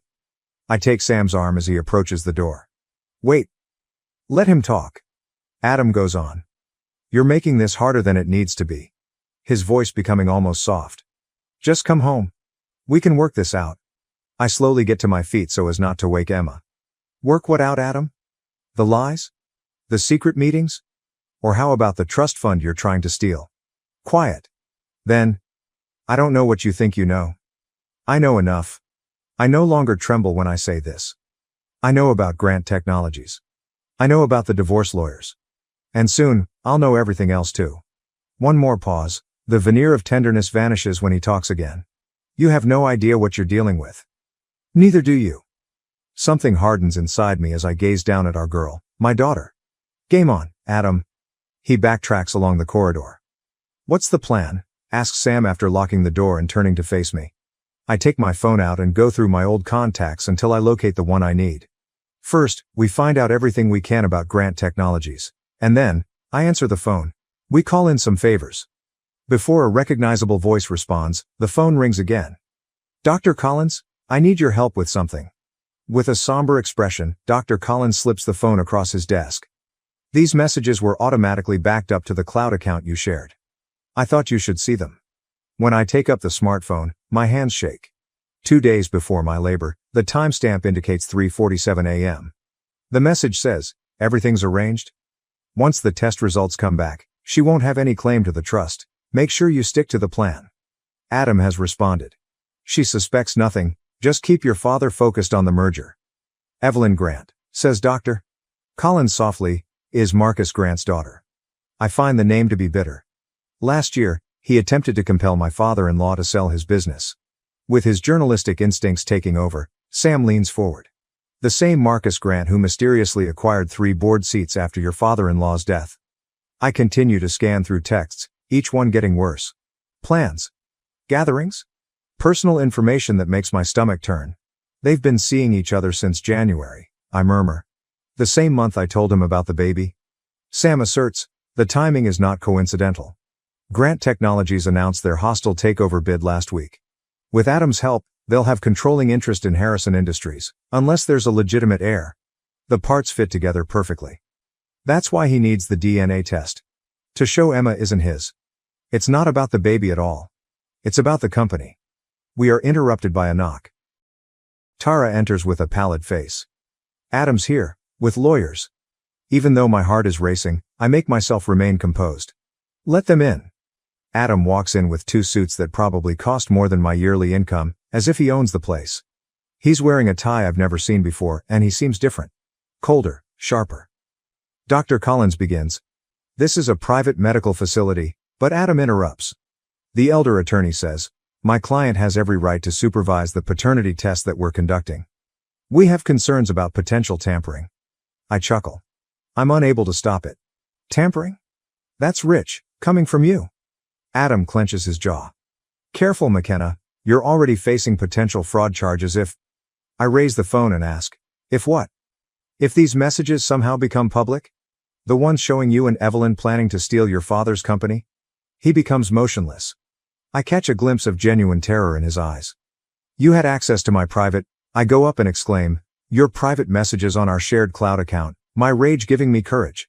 The one you forgot to disconnect when you were so busy planning your little corporate takeover. Adam's visage darkens as the younger attorney murmurs something in his ear. He responds, this changes nothing, but his tone falters. The test will proceed exactly as planned. In a strong tone, Dr. Collins interrupts. Under my supervision, with witnesses present. Unless you'd prefer to explain to the board why you're colluding with Grant Technologies while serving as Harrison Industries CFO. Sam moves forward while Adam's hand fumbles with his phone. I wouldn't, answers Sam with ease.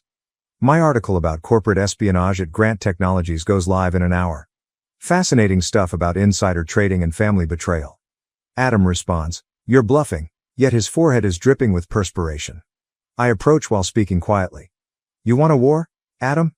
Fine. But remember, you taught me everything about corporate finance during those late-night strategy sessions. Everything. I stop and show him his most recent communication to Evelyn, which was about love and eternity. Always keep receipts. The elder lawyer clears his throat as they look at one another. Perhaps we should discuss terms. No terms, I respond, observing Adam's flawless exterior crumble. No deals. You wanted to play dirty? Let's play. But remember, you're not just fighting for money anymore. You're fighting for survival. Adam's shoulders are stiff with rage as they depart. Sam lets out a faint whistle. That was something. I sit back down and mutter. Just the beginning, as my legs feel like they might give out. Dr. Collins, how long until the test results? 24 hours, he responds, closely examining me. Are you sure about this? Once we start, I interrupt, I'm sure, in a firm voice. I look at the picture of him and my father-in-law during his medical school graduation that is on his desk. He trusted the wrong people. I won't make the same mistake. Sam gives me a shoulder squeeze. What's next? I take out my phone and navigate to a number I never would have imagined using. Next, we talk to Evelyn Grant. It's time she learned what kind of man she's really dealing with. With its sky-high steel and glass, the Grant Technologies lobby shines with riches and power. Feeling small, I shift Emma's carrier on my arm till I see my reflection in the gleaming marble. Adam got me this suit for board meetings, and it's one of his favorite suits. The armor is what counts, even though it fits differently now. The receptionist says, Miss Grant is in a meeting, without even looking up. I say, tell her McKenna Harrison is here, in a firm voice. With her fiancé's baby. Keys no longer click. Her eyes enlarge when she notices Emma's dark locks, which resemble Adam's a lot. Evelyn Grant and I are seated opposite one another in her corner office 5 minutes later. She's younger than I anticipated, and she's immaculately groomed in a way that befits careful breeding and old money. Her 3-carat princess-cut engagement ring, which is identical to the one in Adam's browsing history, catches the light. She claims, I don't understand, but her hands deceive her by twisting a pen till her knuckles turn white. Adam never mentioned a wife, a baby. Emma fusses, but I handle it with practiced ease. Funny how those details slip his mind when he's planning corporate takeovers. The color fades from her face. You can't prove. With screenshots visible, I move my phone across her desk. Actually, I can. The question is, what will your father say when he learns his perfect future son-in-law is still married? That he's using your relationship to manipulate Harrison Industries stock? Evelyn murmurs. You're lying, but she's already using her immaculately manicured finger to browse through the texts. Her expression hardens with each message.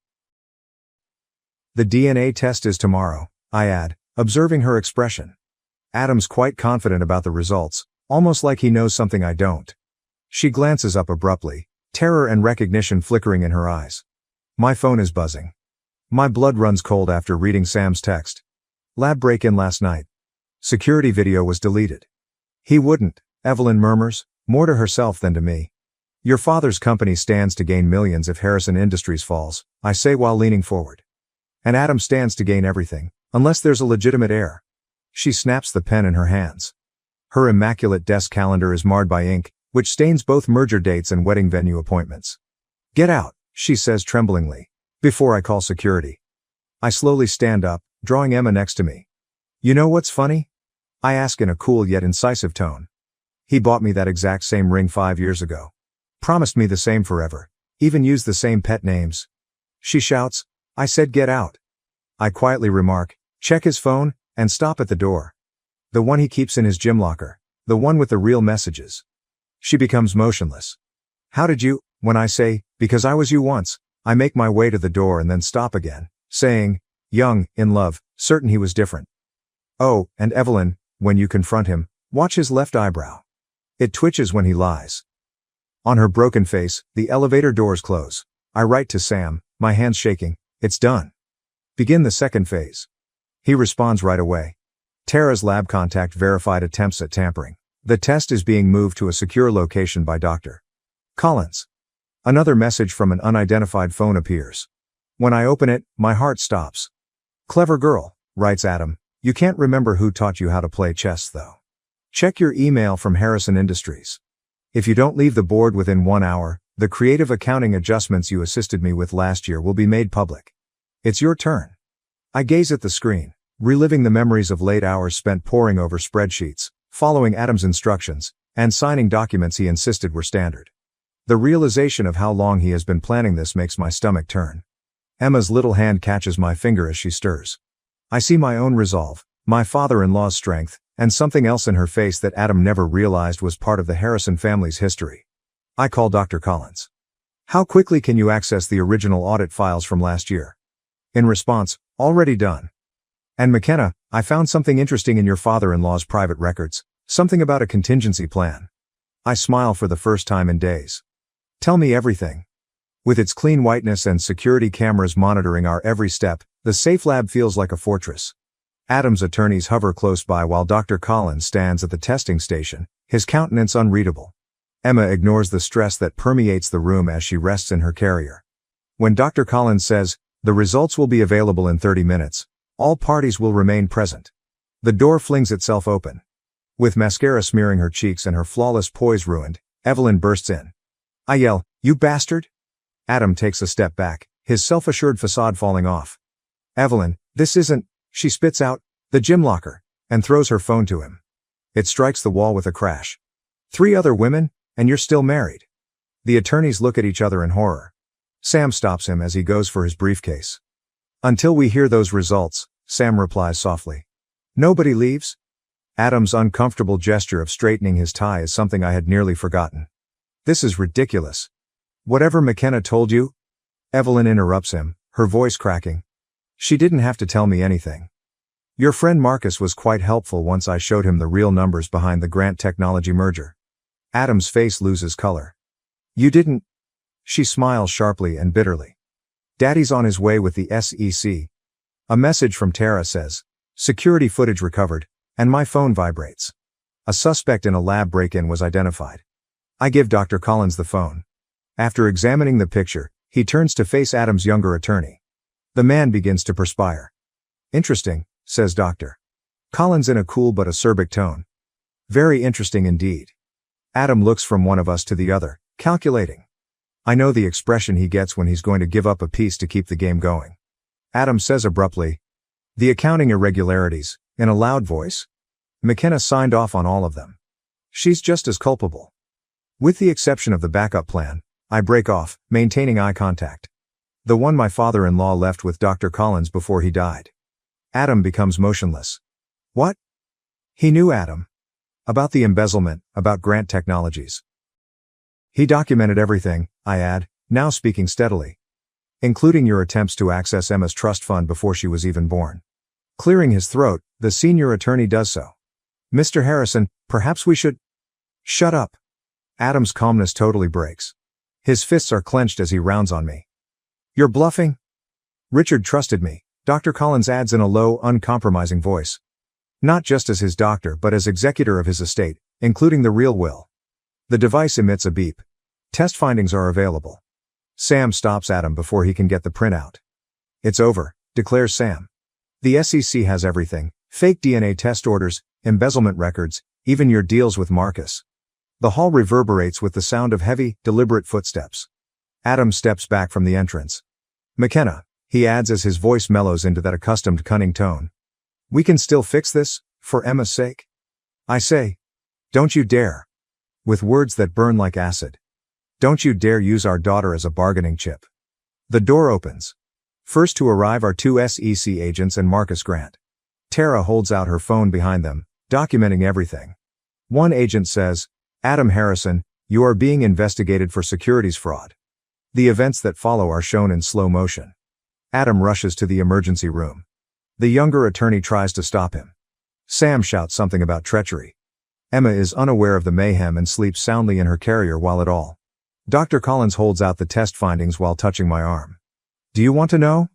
I look at the paper and go back to all the times I questioned whether Adam was telling the truth or if I had failed as a mother or a wife. I eventually respond, no, as I see my spouse get handcuffed by SEC officers. The results don't matter anymore. She's my daughter. That's all I need to know. Marcus Grant walks up, his expression solemn. Mrs. Harrison, we'll need your testimony tomorrow. I pull Emma in close. Right now, I'm taking my daughter home. I hear Adam yelling my name as we head out, desperate now, realizing what he's lost. I don't turn around. Not every game is worth winning. Some successes come from letting go rather than seeking retribution. Lawyers, testimony, and struggles for control of Harrison Industries are all part of tomorrow. But I've got all I need in my arms tonight. The boardroom at Harrison Industries is cooler than I recall. After the SEC probe was made public, half of the board left, so perhaps that's why there are empty seats. Perhaps it's the way Sam avoids eye contact with me or the way Dr. Collins is constantly looking at his watch. Marcus Grant spreads paperwork across the gleaming table and declares, the evidence is conclusive. The results of the DNA test were changed before they were sent to the lab. Adam's new attorney cuts in with a suave voice, however. Mrs. Harrison was complicit in the financial irregularities, according to my client. Even I sound hollow when I explain, the signature on these documents was forged. I never... Can you demonstrate it? More documents are slid forward by the attorney. The evidence from these trading records indicates otherwise. During the relevant period, there were significant transfers to your personal account. As I recognize the account numbers, my hands shake. It's our joint account, the one Adam ordered I cease keeping an eye on since he had it handled. This is absurd. Sam stands up suddenly. McKenna allegedly approved these transactions while she was on maternity leave. The lawyer has a shark-like smile. Timestamps indicate otherwise. The doctor clears his throat. Marcus Grant continues. The contingency plan has been compromised, his words tumbling like stones. Last night, someone gained access to Richard Harrison's personal documents. Everything is gone. The space whirls. I feel the earth move beneath me as I hold onto the edge of the table. That's not possible. The security procedures were bypassed, the attorney states in a tone that borders on empathetic. Using your login information and some really intriguing emails regarding offshore accounts. My phone is buzzing. I'm shivering after reading Tara's message. Emergency updates. Company stock is plunging. Reports regarding fraud at Harrison Industries' various levels are currently in the news. The DNA test fiasco is causing a lot of conjecture on social media. I can explain, but Adam's attorney raises his hand. He straightens his papers and stands up saying, save it for the SEC hearing. In the meantime, considering the situation, the board has called for an emergency vote of no confidence. You can't. The words grate on my throat. My father-in-law dedicated his life to this business. He had faith in me? Believed you? Adam's voice interrupts, causing me to wince. Despite the ankle monitor indicating his house imprisonment, he stood spotless in the doorway. As if I trusted you not to speak to Evelyn behind my back. You dare not? With ease, he adds. The board needs stability. Someone who can weather this storm with clean hands. Thankfully, I have a deal with the SEC that calls for complete cooperation in return for a lighter sentence. The pieces fit together perfectly. The fake signatures, the corrupted data, and the meticulously crafted paper trail that leads directly to me. You're going to blame me for everything. The realization is bitter. The cover-up, the fraud, all of it. I told Evelyn that. He twitches his left eyebrow. McKenna, you did this to yourself. If you had simply cooperated. Did you play along? I get up so fast that my chair falls over. While you embezzled the inheritance of my daughter? Richard built everything, but you ruined it all? His grin turns ruthless. Regarding that, the initial results of the DNA test were really intriguing. There is silence in the room. Security personnel intervene as Sam approaches Adam. I mutter, "You're lying." But suspicion seeps in like poison. All those late hours at work, the enigmatic business trips, the way he avoided talking about nursery colors or baby names. Am I? He asks as he takes out his phone and displays a test result that I have never seen before. Do you want to know how these genetic markers work? Dr. Collins begins to say something, but Adam's attorney interrupts him. In light of the situation, my client is ready to request complete custody. When evaluating a person's suitability for parenthood, the court typically disapproves of fraud and embezzlement. The world becomes extremely small. I saw Emma's face, her dark locks, her little fingers. Her early giggles and nighttime sobs are audible to me. The only thing that has felt genuine since this nightmare started is the weight of her in my arms. Adam whispers, "In an hour, the board will vote. Sign over your shares, resign immediately, and perhaps we can set up supervised visitation." I sway and Sam takes my arm. Don't, McKenna. My vision is blurry, though, and I'm already reaching for the resignation letter. Sometimes giving up isn't the same as surrender. Sometimes the goal is to purchase time so that you can fight in a different way. At midnight, the atmosphere in Dr. Collins' office is different. His father's medical degrees are shadowed, and our footsteps are obscured by the constant buzz of backup generators. While Tara does her magic on the computer, Sam stands guard at the door. I found it, she murmurs. The initial backup of the server. During the purge, Adam's crew didn't notice it. When I put in the flash drive Richard Harrison gave me years ago, his insurance policy, which I never imagined I'd need, my hands trembled. How much time? With her fingers gliding over the keyboard, Tara responds, 10 minutes to decrypt. If the passwords that your father-in-law used are still valid. The door slams open. Adam is standing there with 2 security officers on either side of him, his ankle monitor glaring accusingly in the dark. He replies, "I knew you'd try something desperate," as he enters and adjusts his handcuffs. However, breaking and entering? That will appear awful during the custody hearing. Sam shifts between us. How did you discover? Adam's eyes do not meet his smile. Dr. Collins isn't as devoted as you believed. Everybody has a cost. Like the cost of Evelyn, the words have a harsh taste? Or did she only serve as a stepping stone? For a moment he loses his cool. You're not aware of the stakes. Behind me, Tara whispers. 7 minutes. Adam narrows his gaze. It won't matter what you're attempting to recover. Tomorrow morning, the board will cast its vote. Your resignation has already been handled. As I watch the progress meter creep, I remark, resignations are a funny thing. If they were signed under duress or if the person requesting them is engaging in fraud, they are not valid. He chuckles, but there's a hint of doubt. There is nothing you can prove. 15 minutes, Tara replies. Adam gives the guards a signal. Stop it, right now? I move forward and play my final card, saying, wait.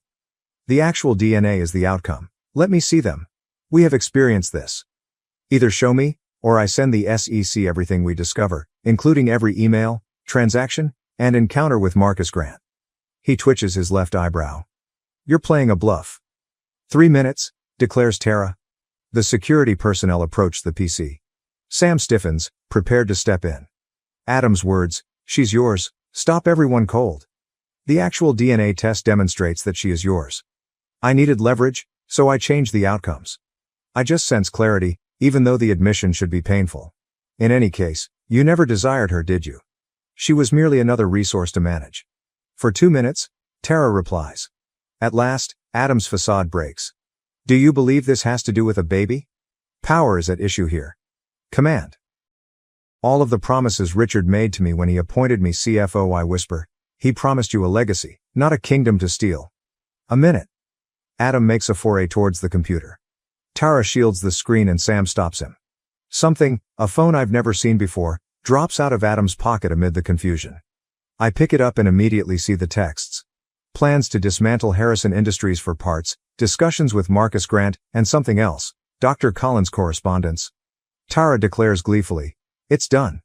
Everything has been decoded." Adam becomes motionless.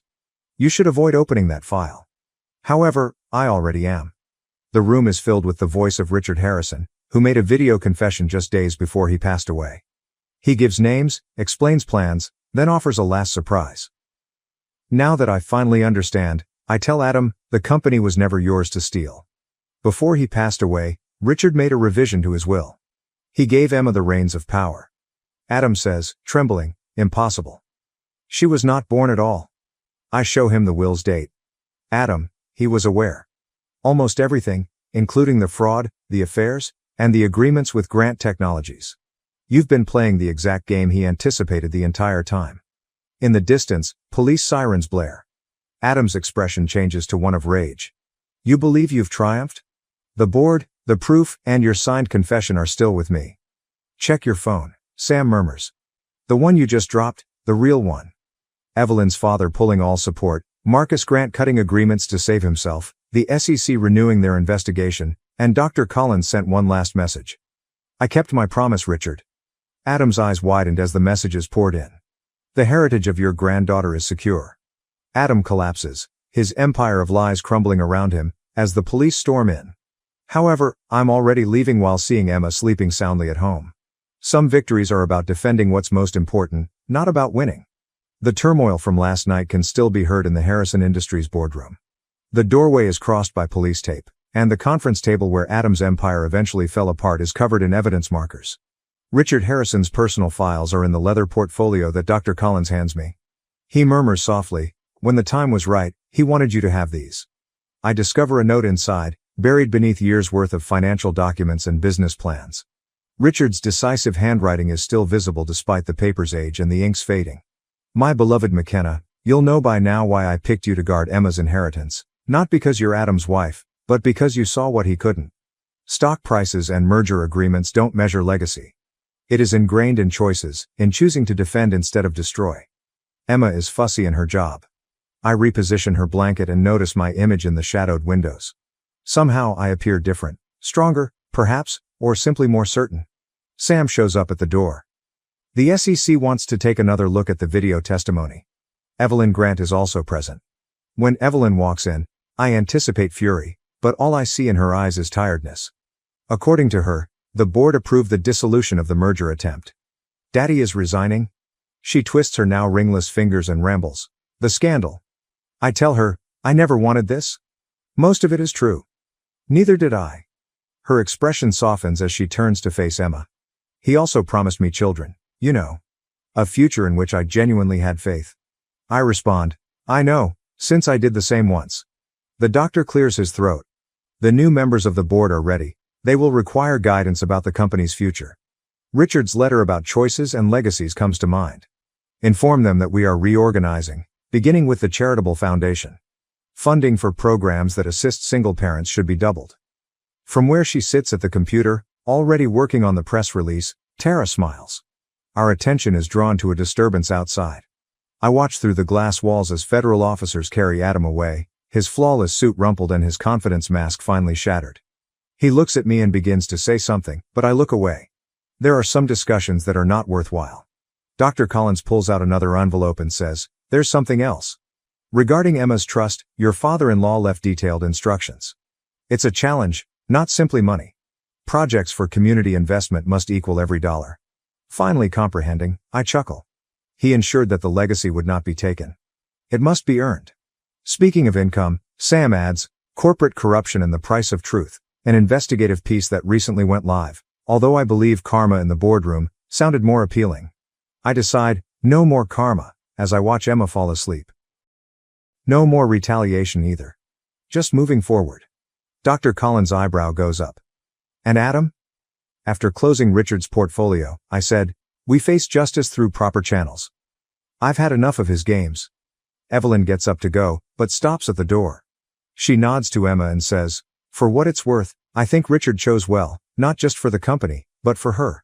When she leaves, I stroll over to Richard's former workplace. His nameplate, which will shortly read Harrison Industries Trust Management, is still displayed on the door. His presence permeates every thoughtfully selected detail inside. One final message, dated the day of his death, is slipped inside his desk calendar. "Remember, knowing when to stop is more powerful than knowing when to fight." Fortunately, none of her father's calculations are used when Emma wakes up and demands attention. I pick her up and inhale that wonderful infant smell. "Are you prepared to return home?" From the doorway, Sam asks. As I grab our belongings, I correct him, "Not home. Going forward." Reporters wait outside with inquiries concerning scandal and atonement. Lawyers, reorganization plans, and countless decisions regarding Emma's future await us tomorrow. But now, in this silent triumph, I realize what Richard has known all along. Sometimes the best form of retaliation isn't demolishing what other people have created, but rather creating something better out of the ashes they left behind. My parents rejected me when I chose a blue-collar life, but now they want back in. Am I the asshole for refusing to help? Growing up in a wealthy Chicago suburb with a father who is a well-known professor at Northwestern University and a mother who is the stereotypical faculty wife, I, 35F, have always been the challenging twin. Early on, I discovered that I was supposed to take a very certain route. The ideal daughter, my 35-foot twin sister, accepted everything our parents desired. She epitomizes all of our parents' dreams, married a wealthy lawyer, and lives in a lovely home in Lincoln Park. From my earliest recollections, our house resembled a meticulously organized museum, with each item having its own location.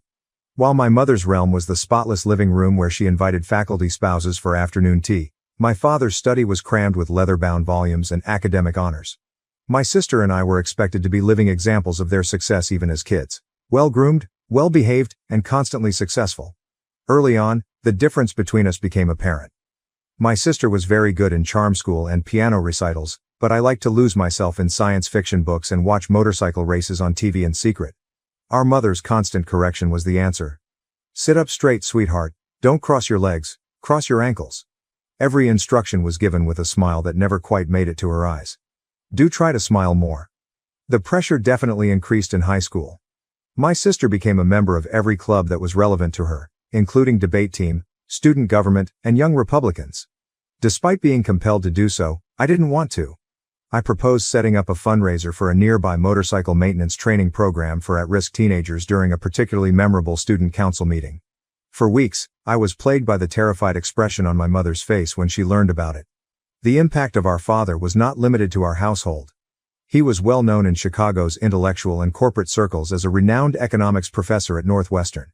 These relationships served as the foundation for our futures and were more than just social capital. Through his network, every summer internship, college application, and employment opportunity was meticulously planned. I can still clearly recall the day he declared that he had gotten me accepted into Northwestern's economics program. I was shoving the remnants of my mother's expertly presented roast beef around in our formal dining room. He said, "It's all arranged," without raising his gaze from his wine glass. "Professor Richardson owes me a favor. You'll start in the fall." From the other side of the table, my sister, who is already in her second year of business administration, smiled. I could feel the walls closing in, yet I was at a loss for words. My life has always gone like that. I follow the meticulously prepared tracks even if my inner voice begs for a different course. Because it's what responsible young ladies do, I earned my MBA. I choose to work in corporate strategy at one of the best companies in Chicago because it's a fantastic opportunity. My entire career has been a masterclass in following expectations rather than pursuing my own desires. My everyday schedule is the ideal representation of the life I should aspire to. My wake-up time is 5:30 a.m. My mother picked my high-rise apartment on Michigan Avenue since it's a popular place for young, successful professionals to dwell. During required shopping trips with my mother and sister, I wore designer suits that were more expensive than other people's monthly rent. My mother constantly adds, "Appearance is everything in the business world, dear," suggesting a more conservative heel height or changing my collar. People who are living examples of what my parents want me to be are all around me at work. On most days, I hardly notice the breathtaking view of Lake Michigan from my 47th floor corner office. Rather, I meet with people who seem to actually care about quarterly estimates and shareholder value for hours on end to discuss market strategies and profit margins. With a passion I can't seem to summon, they enthuse about their vacation houses in Lake Forest, their children's private schools, and their memberships in country clubs. In an effort to keep us close, our mother insists that my sister come to lunch with me every Wednesday. Perfectly groomed and typically fresh from a board meeting at one of her numerous charitable organizations, she comes at precisely 12:30.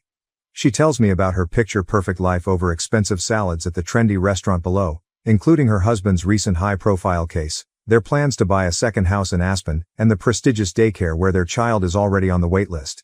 She gently wiped her lips with a handkerchief last week and advised me, "You should join the junior league.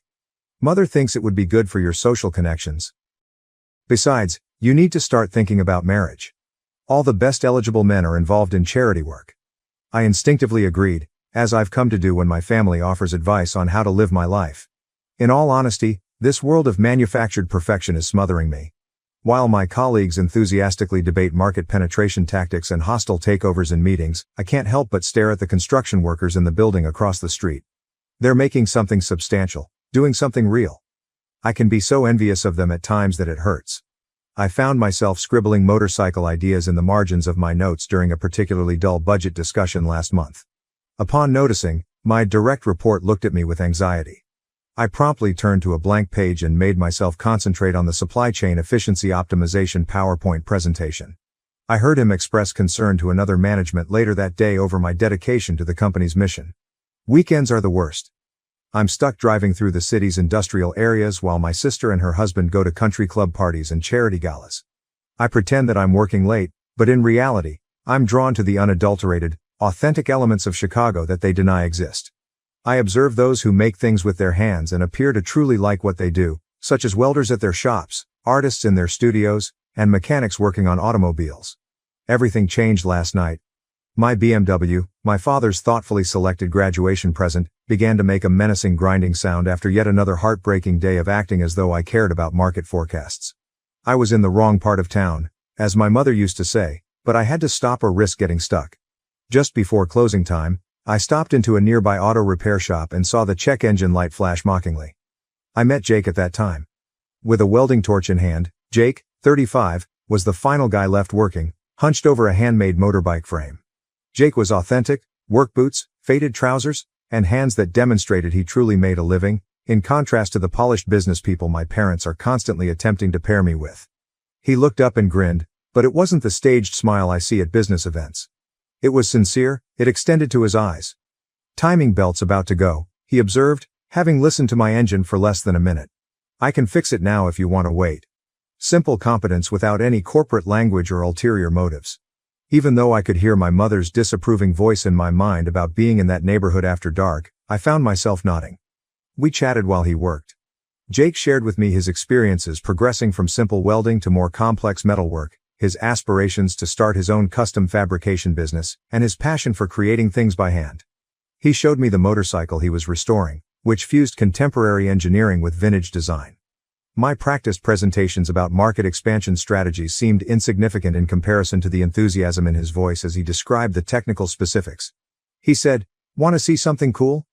He fixed my car and then showed me a part of the business with a number of finished projects. Every piece was distinct, the ideal fusion of creativity and utility. After years of moving papers in my corner office, I felt more a part of actual production as I ran my fingers over the beautiful curves of the metal. We ended up sipping coffee from the shop's antiquated vending machine and spoke until long after midnight. Jake told me about his upbringing with a single mother who was a nurse, his time at community college studying his craft, and the joy he gets from making something enduring by hand. I started talking more about my life, including the oppressive expectations, the constant comparisons to my sister, and the increasing sense that I was living someone else's fantasy. "You know," he began slowly, "metal's interesting. People think it's rigid, unchangeable, but with the right heat and pressure, it can become anything. Sometimes the most beautiful pieces come from metal that's been stressed and reformed." I did not fail to notice the metaphor. I've been seeing Jake practically every day since that night.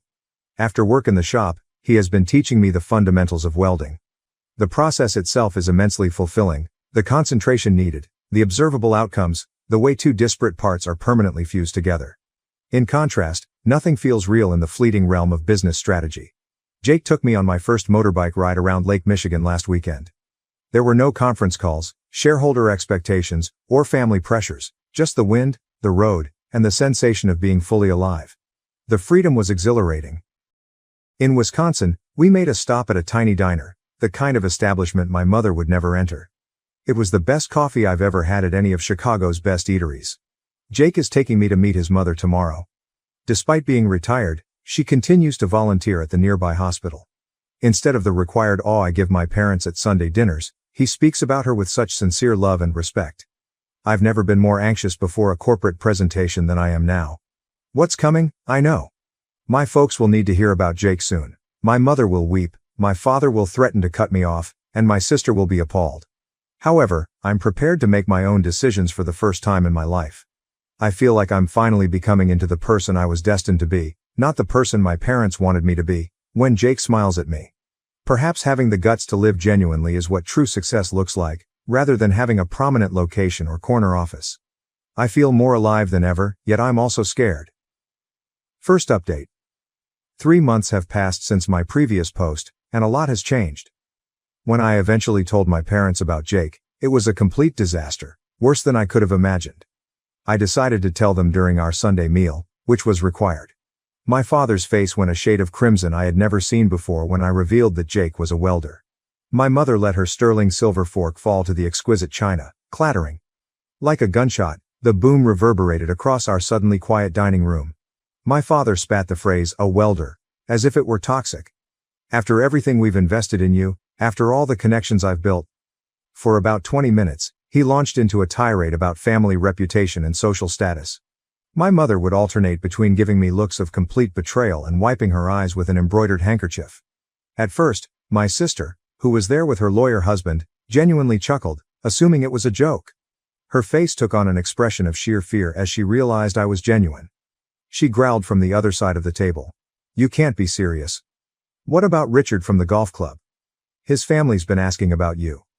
When I told Jake that I was thinking of quitting my corporate position to assist him in launching his custom fabrication company, the situation became heated. My father got to his feet so suddenly that his chair toppled over. "You are no longer welcome in this family if you pursue this absurd fantasy," he said, his voice shaking with anger.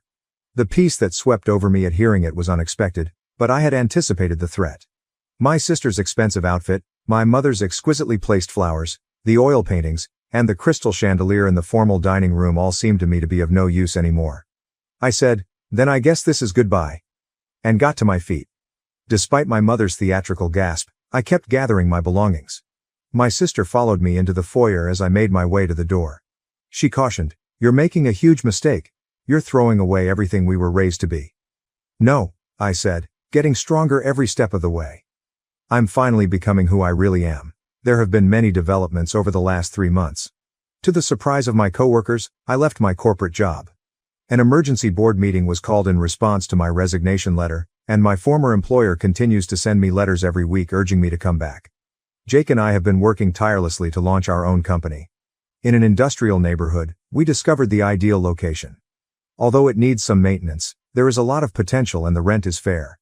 My commercial experience is proven surprisingly helpful in establishing up our organization, and Jake's underwater welding talent has already drawn several significant clients. Jake's mother has provided the most surprising assistance. Warm, accepting, and truly interested in who I am rather than what she believes I should be, she is everything my mother is not.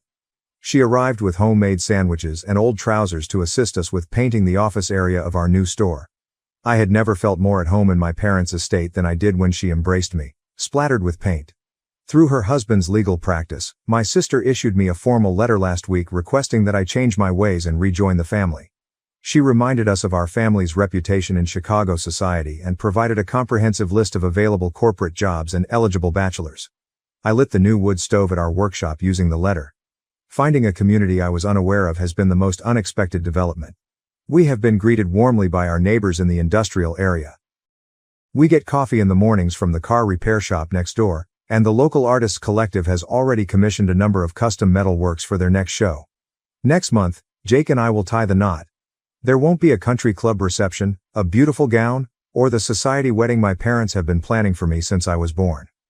In the workshop, surrounded by the things we've created together and the individuals who genuinely support us, We're holding a modest ceremony instead.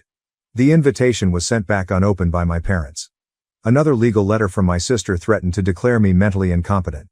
However, I can tell I've made the correct decision when I watch Jake work, witness his commitment to his trade, and experience the joy of creating something tangible. I saw my reflection on a polished metal piece this morning while assisting Jake with a challenging welding project. I felt more attractive and more like myself than ever before, even though I hardly recognized myself, work boots, jeans, and almost pulled back hair. Even if my family no longer approves of me, I've gained authenticity, which is far more valuable. In my new life, every burn from hot metal, every callus on my hands, and every late-night business brainstorming session are all medals of glory. Second update. After 6 months of marriage, Jake and I have experienced some unexpected changes in our lives. The most exciting news is that Jake's underwater welding certification has opened up contracts we never thought were feasible. Due in large part to Jake's specialist abilities being in great demand for marine infrastructure projects, our tiny business has grown quicker than we could have imagined. We secured a significant underwater repair contract with the Chicago Port Authority last month.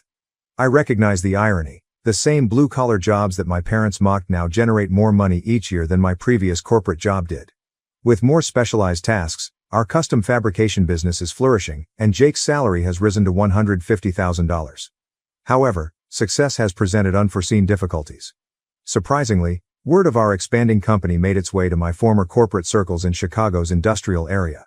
My old coworkers have begun contacting me, some with sincere congrats, others with barely concealed interest in our small business.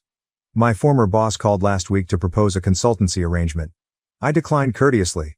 Our appearance in a local business publication was the biggest step forward. The article highlighted our special blend of technical know-how and business savvy, with a focus on successful career transitions. For the first time in months, my sister texted me the morning it was released. The article was read by me. "Congratulations, I guess," she wrote. "Jake's mother is no longer only his mother-in-law. I've always hoped I had a parent like her. She frequently stops by the shop with handmade food and a sincere interest in what we do. She recently assisted us in setting up a training program for aspiring welders, a cause close to her heart after witnessing the transformative power of welding on her son's life. Our workshop has developed into a gathering place for the neighborhood. In addition to hiring 3 local apprentice welders, we have begun providing weekend workshops for those with an interest in metalworking. We have worked with a number of local artists on public art projects, and the owner of the car repair company next door sends his younger mechanics to learn from Jake.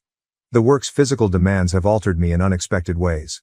Work clothes that are useful have taken the place of my luxury suits, which are still hanging unworn at the back of our wardrobe. I have developed muscles I never knew existed, and my hands are now calloused. There are more than just physical improvements though. I now carry myself with a confidence that comes from doing something real rather than merely promoting papers. An unusual encounter occurred last week. At our workshop, I was overseeing a delivery when a beautiful Mercedes arrived. My sister's husband came out, looking totally out of place in his fitted suit. His legal firm wants to hire us to do some underwater inspections on their marina properties, therefore he would bring a business proposal. It was an uncomfortable but illuminating conversation. He acknowledged that everyone was surprised by our achievement. He hesitated before departing, saying, "Your sister follows your business in the news, but your father still won't talk about it. You seem different," he said to her. "Happier?" My mother would be horrified by the rhythm that has been established in our home life. We decided to put practicality ahead of elegance and purchased a modest home in a developing neighborhood. Our furniture is a combination of items we welded ourselves and old treasures. Although the garden isn't as well kept as my parents' estate, it is thriving with herbs and vegetables that we utilize on a daily basis. The wedding pictures, which were taken by a local artist who captured the genuine moments, arrived lately rather than by a society photographer. One shows Jake and I in safety gear, totally focused on the task at hand as he teaches me how to weld an ornamental arch for the ceremony. Another depicts us dancing in the workshop with our chosen family and our creations. As I look at them, I see that we have created something that, in spite of their wealth, my parents never had. True happiness. We've begun discussing starting a family, which raises more questions. I consider the principles we wish to impart. The value of creating, pursuing your own path, and gauging success based on fulfillment rather than prestige. My own parents have no idea that they could ever have grandkids, and Jake's mother breaks down whenever we bring up the subject. I found out yesterday that our workshop had received an invitation to my sister's forthcoming charity event. The note in the envelope wasn't what I expected, but it was addressed in her well-known handwriting. "I miss you," she sent. I haven't replied yet, but I said, "Maybe we could talk." A part of me understands that I can never return to my former self, but another part of me wants to make amends. Our most recent endeavor is a massive public artwork for the city that consists of several metal sculptures that symbolize change. I consider how much we've changed together as I watch Jake work on it, transforming metal into flowing shapes that seem to defy their material nature. Me from a corporate puppet to someone who at last feels real, and him from a talented carpenter to a prosperous business owner. The silent moment when we all shut up the workshop is the highlight of the day. Looking at what we've created, both the actual company and our life together, makes me feel accomplished in a way that no corporate success ever did. Even though my hands are rough today and my clothes smell like metal and honest labor, my heart is fuller than it was in my past existence. Life tends to come full circle. I hadn't seen my parents in more than a year until they unexpectedly dropped by our studio yesterday. They appeared smaller in some way. Northwestern's scandal had cost them dearly. Due to claims of harassment, my father, who was once a proud professor, was forced to leave. The very thing they valued above all else, their social standing, had fallen apart. My mother's fancy shoes were totally out of place on the store floor, and they stood clumsily in our workspace. Their superbly designed clothing stood out sharply against the background of our welding tools and ongoing projects.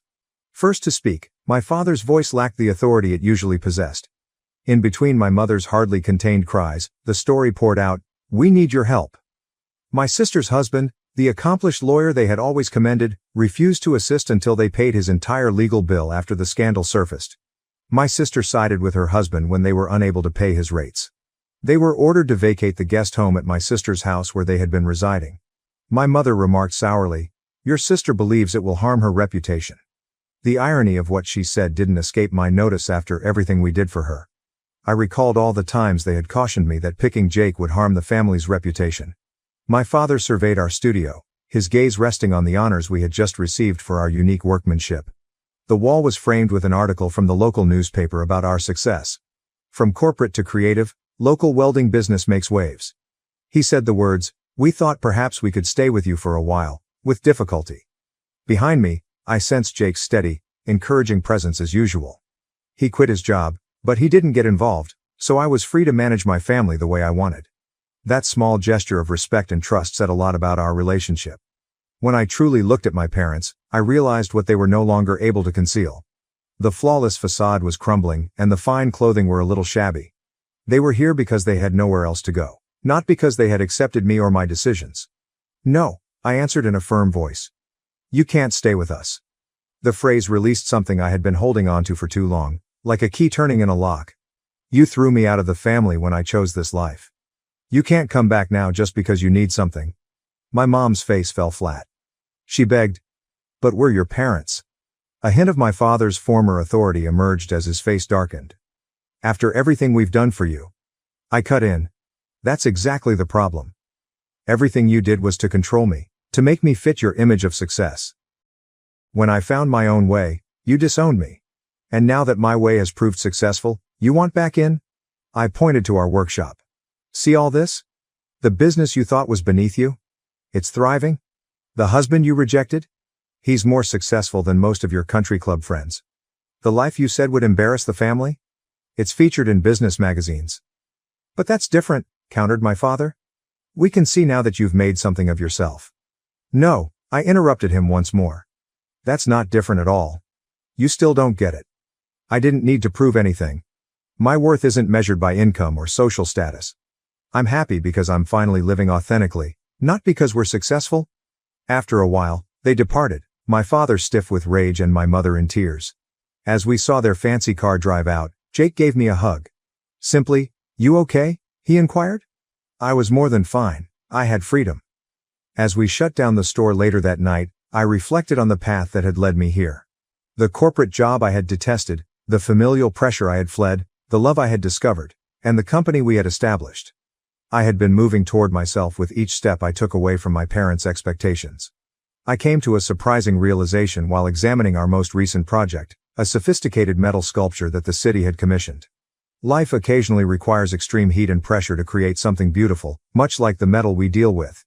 That heat had been my parents' rejection, and I had grown stronger and more authentic as a result. They failed to realize that they were giving me a cage by attempting to reintegrate me into their culture. Regardless of how plated. With a partner who loves me for who I am rather than what he wants me to be, my home is now here, surrounded by steel and sparkles.